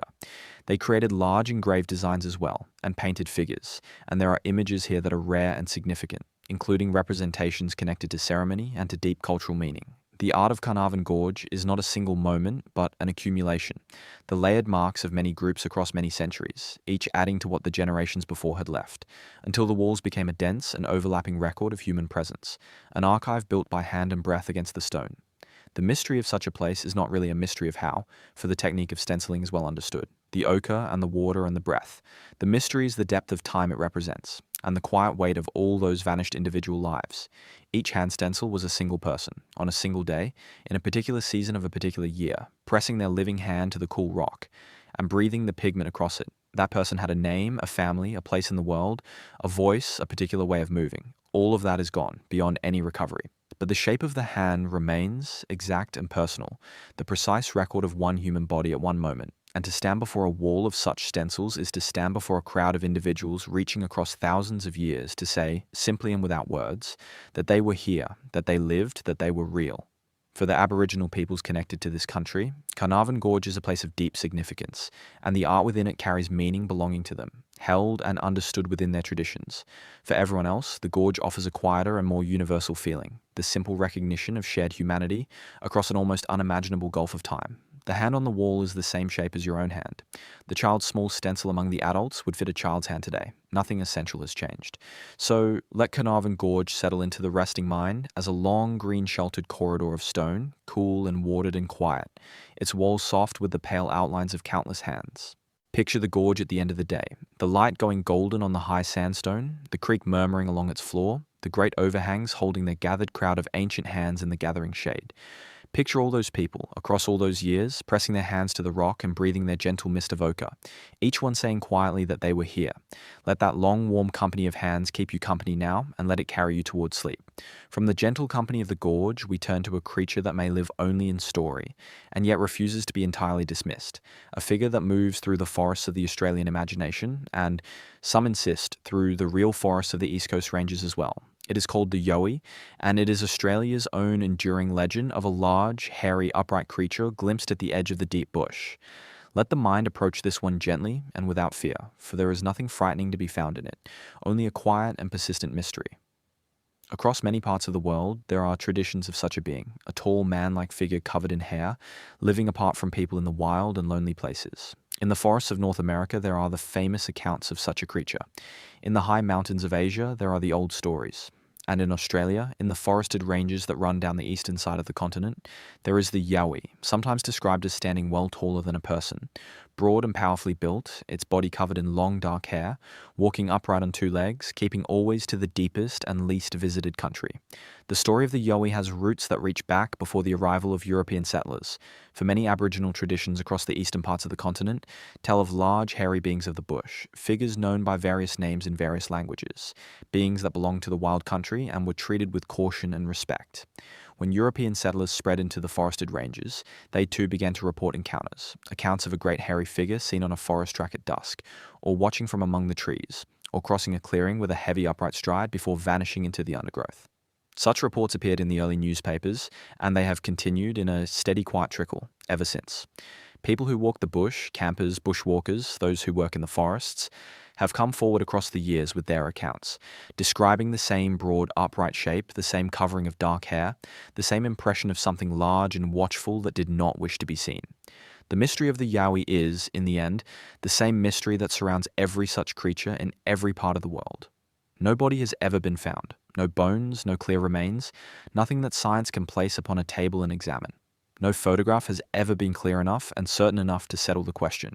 The continent's known animals do not include any large upright primate, and the fossil record gives no sign that one ever existed here. By every measure science can apply, the Yowie is a creature of folklore and not of biology. And yet the eastern ranges of Australia are genuinely vast and genuinely wild and genuinely difficult to travel. There are forested valleys and rugged plateaus in that country where few people ever go, places thick with growth and hard of access, where a person could walk for days and see no one. The sightings persist, decade after decade, reported by people with nothing to gain, and often a good deal of embarrassment to risk by speaking. Most of these encounters surely have ordinary explanations: a shadow, a tree, a known animal seen poorly in failing light, the mind's old habit of building a familiar shape from very little in a lonely place. But the stories continue, and the longing behind them continues too, the quiet wish that the wild country might still hold something we have not catalogued, something that keeps to itself in the green dark. There is no need to decide the question tonight, and indeed it is far more restful not to. Let the Yowie remain exactly where it has always lived, in the soft, uncertain space at the edge of the forest, neither proven nor wholly dismissed. Picture the deep eastern bush at dusk, the great forested ranges folding away into blue distance, the trees standing close and quiet, and somewhere among them, perhaps, a large gentle shape that wishes only to be left in peace, moving away unhurried into the green shadows. Let that quiet, untroubled mystery rest beside you now, asking nothing, and let it carry you gently down towards sleep. In the wet tropical north of Queensland, where the rainforest grows thick and green, and the mountains catch the heavy clouds rolling in from the Coral Sea, there is a place where a clear creek runs down out of the hills among enormous smooth boulders, and the water gathers in deep pools and races through narrow channels of polished granite. It is a place of great beauty, and it is called the Babinda Boulders, and at its heart is a stretch of water known as the Devil's Pool, and around it there gathers a story of love and loss that the local Aboriginal people, the Yidinji, have carried for a very long time. Let the mind move slowly into the green of it. The rainforest here is dense and ancient, part of one of the oldest continuously surviving rainforests on Earth, a forest that has grown unbroken for tens of millions of years. The trees rise tall and tangled, draped in vines and ferns, and the air is warm and soft and full of the sound of water and birds. Through this forest, a creek descends from the high country of a great mountain, and along one stretch of its course, the creek meets a field of immense granite boulders, rounded and smooth, some of them the size of small houses, tumbled together along the watercourse. The creek pours among them, clear and cool, filling deep green pools and rushing white through the gaps, and the smooth grey stone is everywhere, sculpted by the endless patient working of the water. The boulders themselves are a quiet wonder of time. They are granite rock that form deep underground from slowly cooling molten material, and they were shaped into their rounded smoothness across an immense span of years, partly by chemical weathering beneath the soil and partly by the ceaseless polishing of the creek. Each boulder has been worn round and gentle, the hard edges long gone, and the water has carved smooth channels and hollows and curving chutes through the stone, so that the whole place has the feeling of something sculpted with great care, though no hand shaped it but the hand of the water across deep time. But the heart of the place is the Devil's Pool, and it is here that the story lives. The Yidinji people tell of a young woman named Ulana of their people, who was joined in marriage to a respected older man of her group, and they tell of a young man named Daiga, a visitor from another people passing through the country, and of how Ulana and Diga saw one another, and were filled at once with a love they could not deny. Knowing that their love could not be allowed, the two of them fled together into the rainforest, away from both their peoples. But they were followed, and they were found near the great boulders, and Ulana was seized to be taken back. In her grief and her desperate love, she broke free and threw herself into the rushing water among the rocks, calling out for Diga as she fell. And in the story, as Ulana entered the water, her anguish and her longing passed into the place itself. The waters rose and surged, the boulders were thrown into the wild tumbled arrangement they hold to this day, and the pool became a place charged with her grief and her endless calling for the one she loved. The Yidinji understand the Devil's Pool as a place to be treated with great care and great respect, a place that holds the spirit of Ulana, still waiting, still calling for Diga to return to her.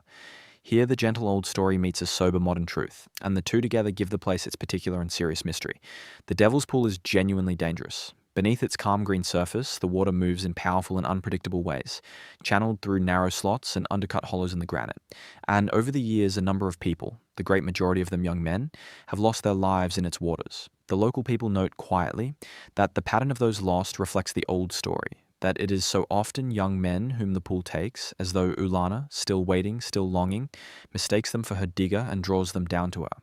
Whatever one believes about such things, the warning is real, and the respect the place asks for is well earned, and visitors are told plainly to stay back from the water and to look upon the pool but never to enter it. There is no contradiction, really, between the old story and the modern caution. Both are ways of saying the same true thing, that this is a place of real power and real danger, beautiful beyond words and not to be taken lightly. The story holds the warning inside the shape of love and grief, which is how the deepest warnings have always been remembered. So let the Babinda Boulders rest in the mind as a place of green and water and smooth grey stone. Ancient rainforest crowding close, the creek pouring clear and cool among the great rounded rocks. Picture it from a little distance, from a safe and gentle remove. The pool's deep and still, and the boulders glowing softly in the filtered light. The whole place holding its old story of a love that could not be and a longing that never ended. Let the sound of that quiet water move through your thoughts, and let the green stillness of the rainforest carry you towards sleep. We travel now to the far south, to the island of Tasmania, and into one of the most remarkable and least expected discoveries in the whole story of ancient Australia, an art gallery created in the depths of the last ice age, hidden in caves in a corner of the island, long thought to have been empty of people in that distant time. This is the Ice Age cave art of southwest Tasmania, found in the wild country near the region known as the Tarkin, and it rewrote what was understood about the human past of the far south. Let the mind travel back into the cold. During the last ice age, the world was a far colder place, and Tasmania, lying as it does in the path of the cold southern weather, was colder still. The high country carried glaciers, the climate was harsh, the winters severe, and the southwest of the island, which today is a land of dense temperate rainforest and tangled wet wilderness, was then a more open country of grassland and tundra like vegetation, swept by cold winds. It was long assumed by many that such a place, in such an age, would have been too bleak and too forbidding for people to have lived there, that the deep south of Tasmania in the Ice Age was an empty land at the very edge of the habitable world. That assumption was wrong, and the proof of it lies in the caves. In the limestone country of the southwest, in valleys now choked with rainforest and difficult almost beyond description to reach, there are caves, and within some of those caves there is art. The most famous of these places holds, deep inside it, away from the entrance, panels of hand stencils, the familiar and deeply human mark, a hand pressed flat to the rock and outlined in a fine spray of pigment. These stencils were made in red ochre and in other pigments, and they were made a very long time ago. The deposits within these caves, the layers of ancient living debris on the cave floors, have been dated, and they show that people occupied these caves during the height of the last ice age, more than 20,000 years ago, and in some places the human presence reaches back further still, toward 30,000 years and beyond. The meaning of this is profound. It means that during the coldest, harshest stretch of the Ice Age, people were living in the deep south of Tasmania, in what was then very nearly the southernmost inhabited place on the entire planet. These were among the most southerly human beings alive anywhere on Earth in that age, enduring a cold and demanding climate at the very edge of the world. And they were not merely surviving. They were hunting the animals of the cold grasslands, they were sheltering in the caves, and they were making art, reaching out their hands to the rock in the firelit dark and leaving the outline of themselves upon the stone. The mystery here is partly the mystery of how much was hidden, and for how long and how completely. This whole chapter of the human story, an entire Ice Age population thriving in the far south, lay unknown until archaeologists in recent decades pushed into that almost impassable wilderness and found the caves and read what they contained. It is humbling to consider how much of the deep past must still lie undiscovered in the remote and difficult country of the continent, waiting in caves and valleys no one has yet reached. And it is humbling too to consider the people themselves and to ask how they endured. How did they keep warm through those long cold winters? How did they hold their communities together, their knowledge, their stories in so hard a country? The hand stencils give no answer to these questions. They give only the bare and powerful fact of presence, the certainty that people were there, that they were capable, that they were enduring, and that in the midst of all that cold and difficulty, they still reached out to mark the rock. When the Ice Age ended and the climate warmed, the rainforest returned to the southwest of Tasmania, growing up dense and green over the old open grasslands, and the caves with their stenciled hands were swallowed into the deep, wet wilderness, sealed away by the forest for thousands of years, until they were found again in our own time. The art waited there in the dark all that while, the pigment holding, the shapes of the hands as clear as the day the pigment dried. So let this last image settle into the resting mind. A cave in the wild green south, deep in country almost no one ever walks. Within it, on the cool rock, the pale and red outlines of human hands, pressed there in the firelight more than 20,000 years ago by people enduring at the very edge of the frozen world. They were there, they held on, they reached out and left their mark, and the mark is still there, still waiting, faithful across all that immense cold distance of time. Picture those quiet hands upon the rock, patient in the dark of the sleeping forest, and let their long endurance carry you gently down towards sleep.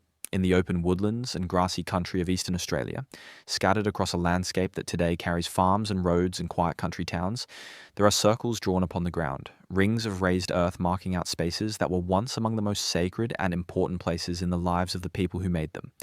They are called Bora rings, and they are the ceremonial grounds where the most significant teachings of life were passed from one generation to the next, and the quiet circles that survive are the visible trace of a profound and ancient practice. Let the mind settle gently upon the shape of them. A Bora ground was, in its classic form, made up of circles, often two of them, one larger and one smaller, joined together by a pathway. The circles were marked out on the ground by low banks of raised earth, the soil heaped up to form a ring perhaps 20 meters or more across, sometimes considerably larger, the bank low enough to step over easily but clear enough to define the sacred space within.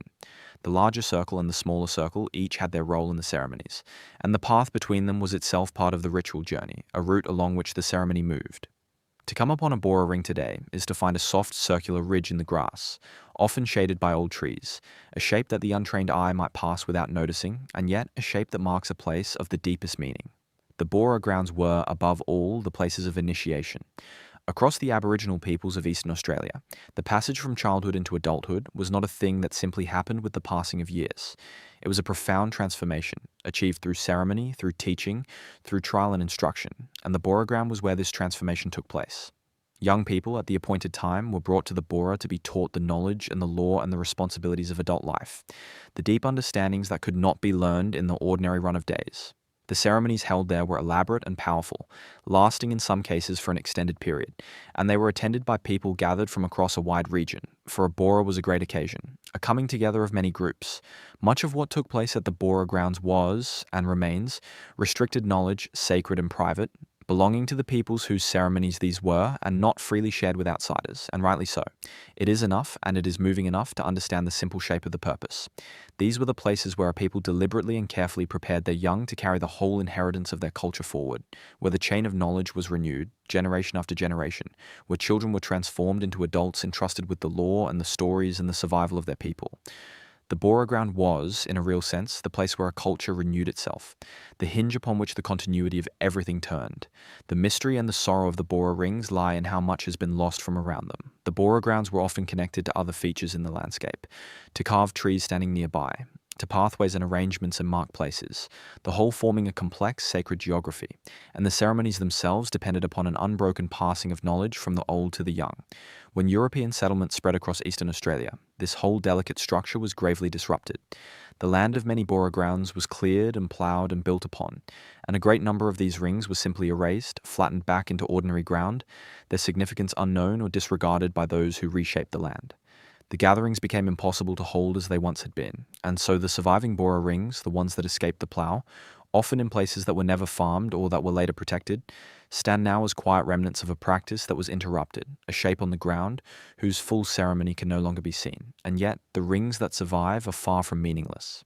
They remain places of great significance to Aboriginal people today, places of connection to ancestors and to the deep practices of the past, and many are now formally protected and cared for.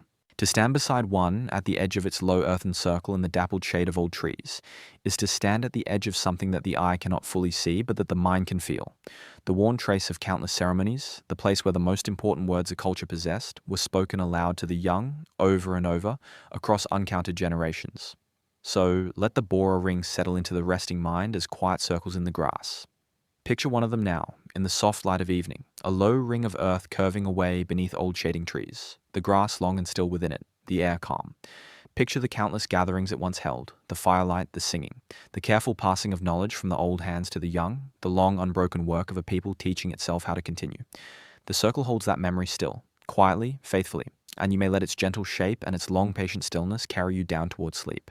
We remain in the woodlands of the continent for the next of our mysteries, and we turn our attention again to the trees, not to trees carved with ceremonial designs this time, but to trees that carry a different and humbler kind of mark, the marks left when people took from the tree what they needed. And the tree, living on, kept the record of the taking. These are the scarred trees, and among them the canoe trees, and they are quiet everyday monuments to a way of living with the land that lasted for many thousands of years. Let the mind picture an old eucalypt standing in open country, a tree perhaps centuries old, broad and weathered. On one side of its trunk there is a long smooth scar, an area where the bark is missing or has grown back differently. Often an elongated oval shape, narrower at the top and bottom and wider in the middle. And around the edge of this scar the tree has formed a thick raised lip of regrowth, slowly trying across the years to close the wound. This scar is not an accident of storm or fire. It is the deliberate work of Aboriginal people, the mark left where they removed a sheet of bark from the living tree. Bark was one of the most important materials in Aboriginal life, and the trees provided it freely without needing to be killed. A sheet of bark, carefully cut and removed from a suitable tree, could be shaped and used for a great many things.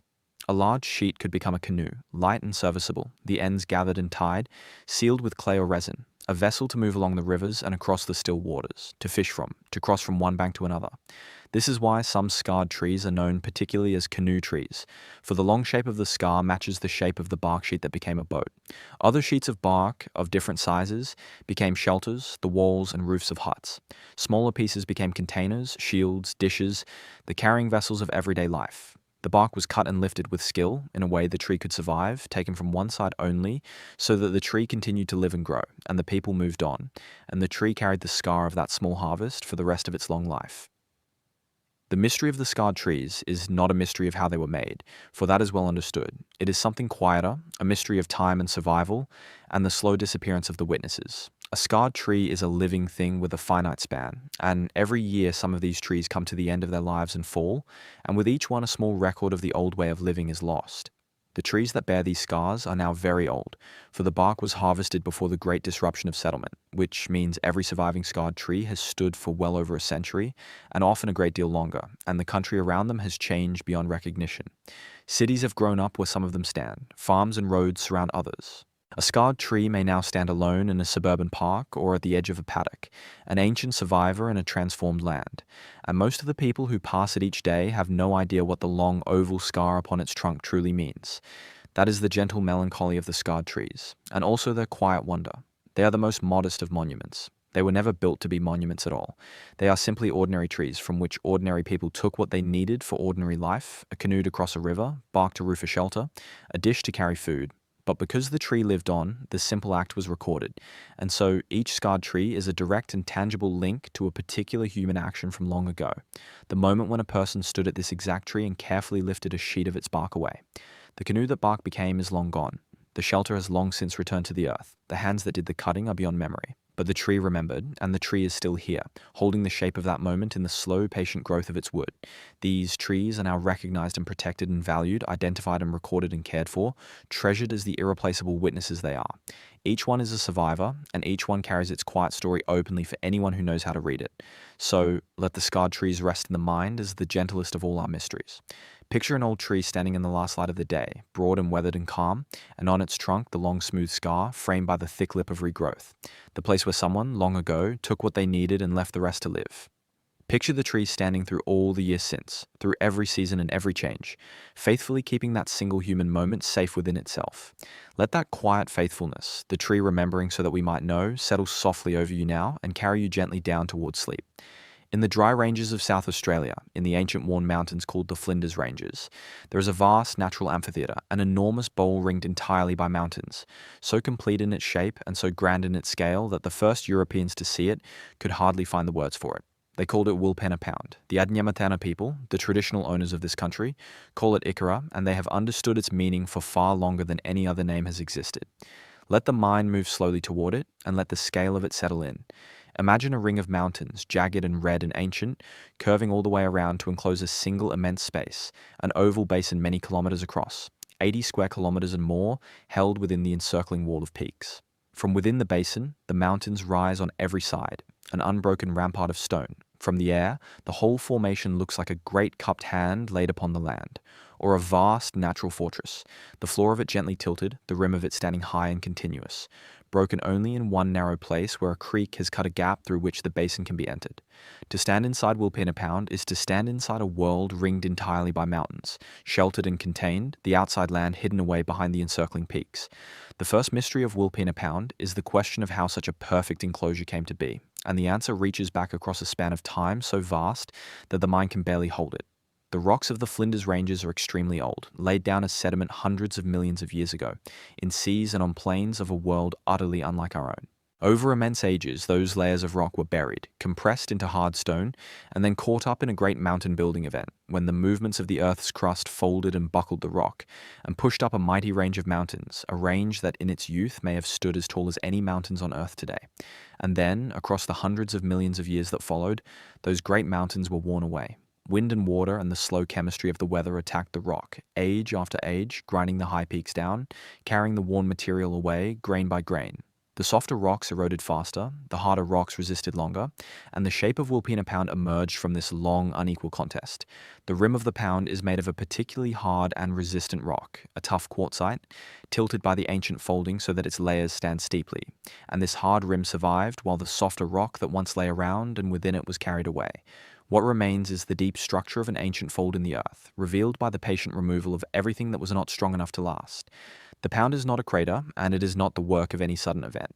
It is simply what was left standing when 500 million years of weather had finished its slow work. For the Adnyamathanha people, Ikara holds a meaning far deeper than geology, a meaning rooted in the creation time, and the story they carry gives the encircling mountains a different and a living shape. In the Adnyamathanha tradition, the Great Walls of the Pound are the bodies of two enormous ancestral serpents, Akura, who came to this place during an important gathering of the old time. The serpents curled their immense bodies around the gathering, and there they remained, and their bodies became the high curving ranges that ring the pound to this day. The shape of the land, in this understanding, is the shape of those ancestral beings lying where they came to rest, and the whole place is charged with the significance of what took place there in the deep time. To walk into Ikara is, in the Adnyamathanha understanding, to walk into a place held within the bodies of the creator serpents themselves. The two understandings, the geological and the traditional, do not compete so much as they sit alongside one another, each true in its own way, each describing the same astonishing enclosure of stone. And both leave the visitor with the same feeling, the feeling of having entered somewhere set apart, somewhere sheltered and complete and old beyond reckoning. Within the ring of mountains, the floor of the pound is its own quiet world. It is gently sloped, and across its broad expanse grow grasslands and woodlands, stands of native pine and old eucalypts, and the basin gathers its own water and shelters its own life. Kangaroos and emus move across it, birds fill the trees. In the brief seasons after rain, the floor of the pound can soften into green, and even into a scatter of wildflowers, the whole enclosed basin coming quietly alive within its wall of redstone. The early European settlers, struck by this sheltered, fertile basin ringed by a natural barrier of mountains, even attempted for a time to farm the floor of the pound, driving their animals in through the single narrow gap, but the country proved too dry and too difficult, and the attempt was abandoned, and the pound returned to its long quiet. The mystery to carry into rest is the simple grandeur of the place, and the depth of time that made it. Picture yourself standing on the high rim of Wilpena Pound at the end of the day, with the whole vast bowl spread out below you, the encircling mountains glowing deep red, and then soft violet as the light fades, the floor of the basin settling into blue shadow, the air completely still. Consider that the rock beneath your feet was laid down 500 million years ago, that mighty mountains rose here and were worn entirely away, that what you are standing within is the deep enduring root of all that vanished grandeur. And consider that to the people of this country it is something more again, the resting place of the great ancestral serpents, the curled embrace of the creators. Let that immense quiet, that sense of being held within a ring of ancient stone settle over you now and carry you gently down towards sleep. We travel now to the far northwest of the continent, into the vast and remote region called the Pilbara, a land of red earth and spinifex grass and ancient ironstone ranges, baked by the sun and stretching empty toward every horizon. And here, across certain stretches of that red country, there lies a pattern so strange and so regular that for a long time it seemed almost impossible to explain. Spread across the plain in their thousands are circles, bare round patches of earth set in the grass, evenly spaced, repeating across the land in a quiet, endless polka dot pattern. They are known as fairy circles, and the question of what makes them has drawn scientists from across the world. Let the mind picture the strangeness of it. A flat or gently rolling plain in the Pilbara, covered in spinifex, the tough hummock grass that grows in rounded clumps across the dry inland. And scattered through that grass, in a pattern of remarkable regularity, are circular gaps. Patches of bare red soil perhaps a few meters across, each one ringed by grass, each one spaced a fairly consistent distance from its neighbors, so that across a wide stretch of country the circles form an ordered and repeating array. From the ground the pattern is hard to grasp, but from the air it becomes unmistakable. A vast field of evenly spaced bare circles, the grassland dotted as far as the eye can see, the regularity of it almost unsettling, almost as though something had been deliberately laid out upon the land.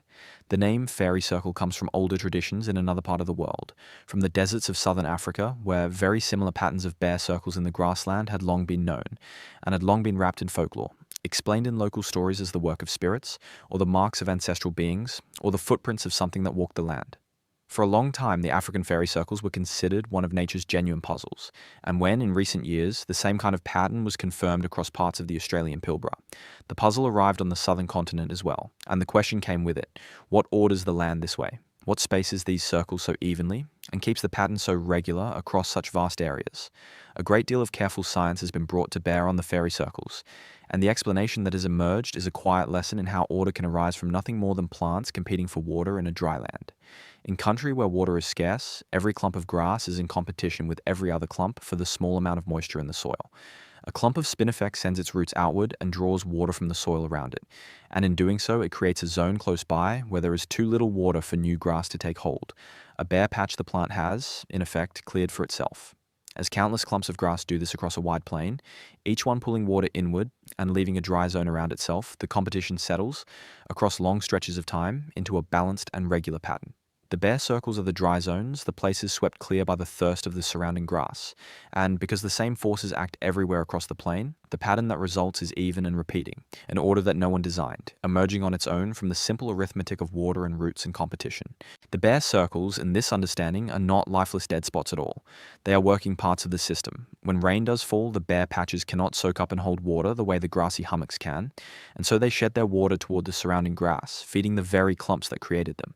The whole patterned landscape becomes a kind of slow machine for surviving drought. The bare circles and the grassy rings working together, the pattern itself a strategy for life in a land of too little water. The strangeness resolves, in the end, into something rather beautiful, an entire landscape quietly organizing itself, with no hand and no plan, simply through the patient logic of plants sharing out a scarce and precious thing. So let the Pilbara fairy circles settle into the resting mind as a gentle and orderly wonder. Picture the red plain from high above in the soft light of evening, the spinifex spreading golden green to the horizon, and across it the vast, even field of bare circles, each one quietly spaced from the next, the whole great pattern lying calm and regular upon the ancient land. There is nothing here to puzzle over now, only the slow wisdom of the grass, only an order that grew by itself out of patience and scarcity and time. Let that quiet repeating pattern, soothing in its evenness, carry you gently down towards sleep. We come now to the last of our mysteries, and for it we travel to the southeastern corner of South Australia, to a region where the land itself was shaped by fire from below, where volcanoes once breathed and have since fallen silent, and where, in the throat of one of those sleeping volcanoes, there lies a lake that performs, every single year, a quiet and astonishing transformation. The town that grew up here is called Mount Gambier, and the lake is called simply the Blue Lake, and that plain name conceals one of the most beautiful natural mysteries on the entire continent. Let the mind travel gently into this corner of the country. This is a green and settled landscape now, a region of rich farmland and old volcanic soil. But its gentleness is recent, for not so very long ago. In the long memory of the land, this country was volcanic and alive with fire. The volcanoes here are among the youngest in all of Australia, and the great rounded hill upon which the town sits, and the craters set into it, were formed by eruptions that took place only a few thousand years ago. This is a span of time so short that the Aboriginal peoples of this country, the Buandik, almost certainly witnessed the volcanic activity, and indeed their traditions are understood to carry the memory of it, accounts of fire and upheaval in the land, a remembering of the days when the earth here was not yet at rest. The volcano did not build a tall mountain. Instead, the eruptions, where rising molten rock met groundwater, were of a kind that blasted out wide-rounded craters, great ball-shaped hollows set into the gently rising hill. And when the fire at last went silent and the volcano fell into its long sleep, those craters slowly filled with water, fed by the rain and by the abundant groundwater of the region, until each crater cradled a lake within it. The Blue Lake is the largest and the most famous of these crater lakes, a deep body of water held in a steep-walled volcanic bowl, the rim of the old crater rising all around it, the water lying far below, still and deep and silent in the throat of the sleeping volcano. The lake is deep, far deeper than it appears from the rim, plunging down some 70 meters and more, a great column of cold, clear water filling the volcanic shaft. It is so clean and so pure that the town of Mount Gambier draws its drinking water from it. And the water that fills the lake is itself part of the wonder, for it comes from the vast network of water-bearing limestone beneath the region, the same kind of patient, filtered, slow-moving groundwater that feeds so many of the hidden waters of the southern country. The lake is held in volcanic rock, but it is fed and renewed by the limestone aquifer all around it, a quiet meeting of fire's old hollow and water's slow gift. And now we come to the mystery itself, the transformation that has made this lake famous, and that has, for a long time, set people wondering. For most of the year, through the cooler months, the Blue Lake is not especially blue. In autumn and winter, the water lies in the crater, a steely grey, a sober slate colour, calm and deep and unremarkable in its hue, simply a large dark lake in an old volcanic bowl. But then, each year, as spring turns towards summer, something happens. Across a period of just a few weeks, usually around the start of the warm season, the entire lake changes colour. The grey drains away and is replaced across the whole vast surface by an intense, vivid, almost luminous blue, a brilliant cobalt that seems lit from within, a blue so strong and so pure that it scarcely looks natural at all. And the lake holds that astonishing blue all through the summer and into the autumn, and then, as the cool returns, it quietly fades back to grey and waits, and the cycle begins again. For a long time, this annual transformation was a genuine puzzle. The same water in the same crater, fed by the same springs, turning from dull grey to brilliant blue and back again, year after year, with the turning of the seasons. People wondered what could possibly cause it. Was it something in the water itself, some seasonal bloom of life? Was it the angle of the summer sun? Was it some change rising from the depths of the volcanic shaft below? The explanation that science has gradually assembled is subtle, and it is a quiet marvel of how light and water and temperature can conspire to paint a lake. It is connected to the warming of the surface water in the summer months, and to the way that warming affects the tiny particles and dissolved minerals in the water, particularly compounds of calcium carbonate that come from the surrounding limestone. As the upper layer of the lake warms through spring, these minute particles form and behave in a way that changes how the water scatters and absorbs sunlight. Water itself, in great depth and great purity, naturally tends toward blue, for it absorbs the warm red end of sunlight and scatters back the cool blue end. In the Blue Lake, the seasonal change in the surface water enhances this effect dramatically, causing the water to scatter that deep pure blue back to the eye with extraordinary intensity. When the surface cools again in autumn, the process reverses, the particles change again, the scattering weakens, and the lake settles back to grey. The blue, in other words, is the lake responding to the warmth of the year, a colour that rises with the summer and sinks with the winter, a slow annual breath of light held in a volcanic bowl. To know the cause is not, in the slightest, to lessen the wonder of it. The Blue Lake remains one of the loveliest and strangest sights in the country, and the people of Mount Gambier watch each year for the change to come, the moment when the grey at last gives way, and the crater fills with that impossible glowing blue. It is a transformation that asks nothing and explains nothing of its own accord. It simply happens faithfully every year, the sleeping volcano cradling its great jewel of water and letting that water turn the colour of a summer sky. So, let this final mystery settle gently into the resting mind. Picture the old crater in the warm light of a summer evening, the steep green walls rising all around, and far below, held in the deep volcanic throat, the lake lying utterly still and burning with that pure and luminous blue, calm and deep and silent. Picture the volcano itself, long asleep now, its fire spent thousands of years ago, holding this quiet, brilliant water where its heat once was. Fire's old wound healed into something serene and beautiful beyond words. Let that deep, still blue fill your mind now, cool and calm and endless, and let it carry you down towards sleep. And so, we come to the end of our long, slow journey across the ancient land of Australia, and there is nothing left to do now but to let it all settle quietly, and to let yourself drift the rest of the way down into sleep. Think, if you wish, of how far we have travelled together through this quiet night. We began at an old dry lake bed in the dark heart of the continent, where the oldest of ceremonies left their trace in the sand, and we followed the land outward and onward from there. We stood before rock painted with figures so old their makers are forgotten, and we walked among stone arrangements that watch the sun, and we considered lights that drift across the inland dark, and craters carved by fire from the sky, and the marks of human hands pressed onto stone and bark and the soft walls of caves. We met creatures that may be gone, and creatures that may never have been. The striped shadow trotting through the southern forest, the great hairy figure at the edge of the bush. We followed songs that map a continent, and stories that remembered a coastline drowned 7,000 years ago, and water that travelled a million years through darkness to rise quietly into the light. We saw a lake turn pink and a lake turn blue, and a ring of mountains that holds the bodies of the ancestral serpents, and we ended in the still throat of a sleeping volcano. It is a great deal of country and a great deal of time, and you do not need to hold any of it now. You do not need to remember the names, or the places, or the explanations. They were only ever meant to be a gentle path for the mind to wander along, a quiet road leading down toward rest. And now the path has arrived where it was always going, and you can simply let it go. Let the names dissolve. Let the images soften and blur and drift apart. Let the whole long journey settle behind you like a landscape seen from a slow train, already growing distant, already becoming a dream. The one thing worth carrying down with you, if you carry anything at all, is the deep, quiet feeling underneath all of it. The feeling of how old the land is, and how patient and how much it has held, for tens of thousands of years, through ice ages and rising seas, through the coming and going of great animals and the long, unbroken presence of people. The land has simply continued, steady and unhurried, keeping its mysteries with an endless calm. There is something in that steadiness that the resting mind can lean against, something safe in knowing that the old country goes on holding everything quietly, asking nothing while you sleep. So, let your breathing slow, and let it deepen, and let it grow soft and even and easy. Feel the weight of your body settling, growing heavy and warm and still, sinking gently into rest. There is nothing left to think about now, and nothing left to do, and nowhere at all that you need to be.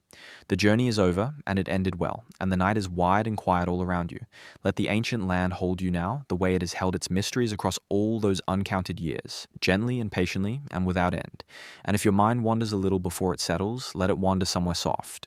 Let it drift back to the still blue water in the throat of the sleeping volcano, or to the pale outlines of hands resting on cool rock in a quiet gorge, or to a low pool of clear water at the top of a desert mound, ringed by green reeds under a wide and starry sky.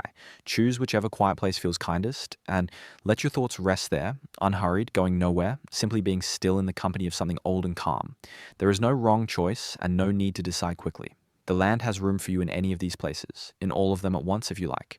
It has always had room. It has been waiting quietly the whole time, and it is patient enough to hold you for as long as you need to be held, through the whole of the night and gently on toward the morning. Rest now. Let go. Drift down into sleep, and sleep deeply, and sleep well.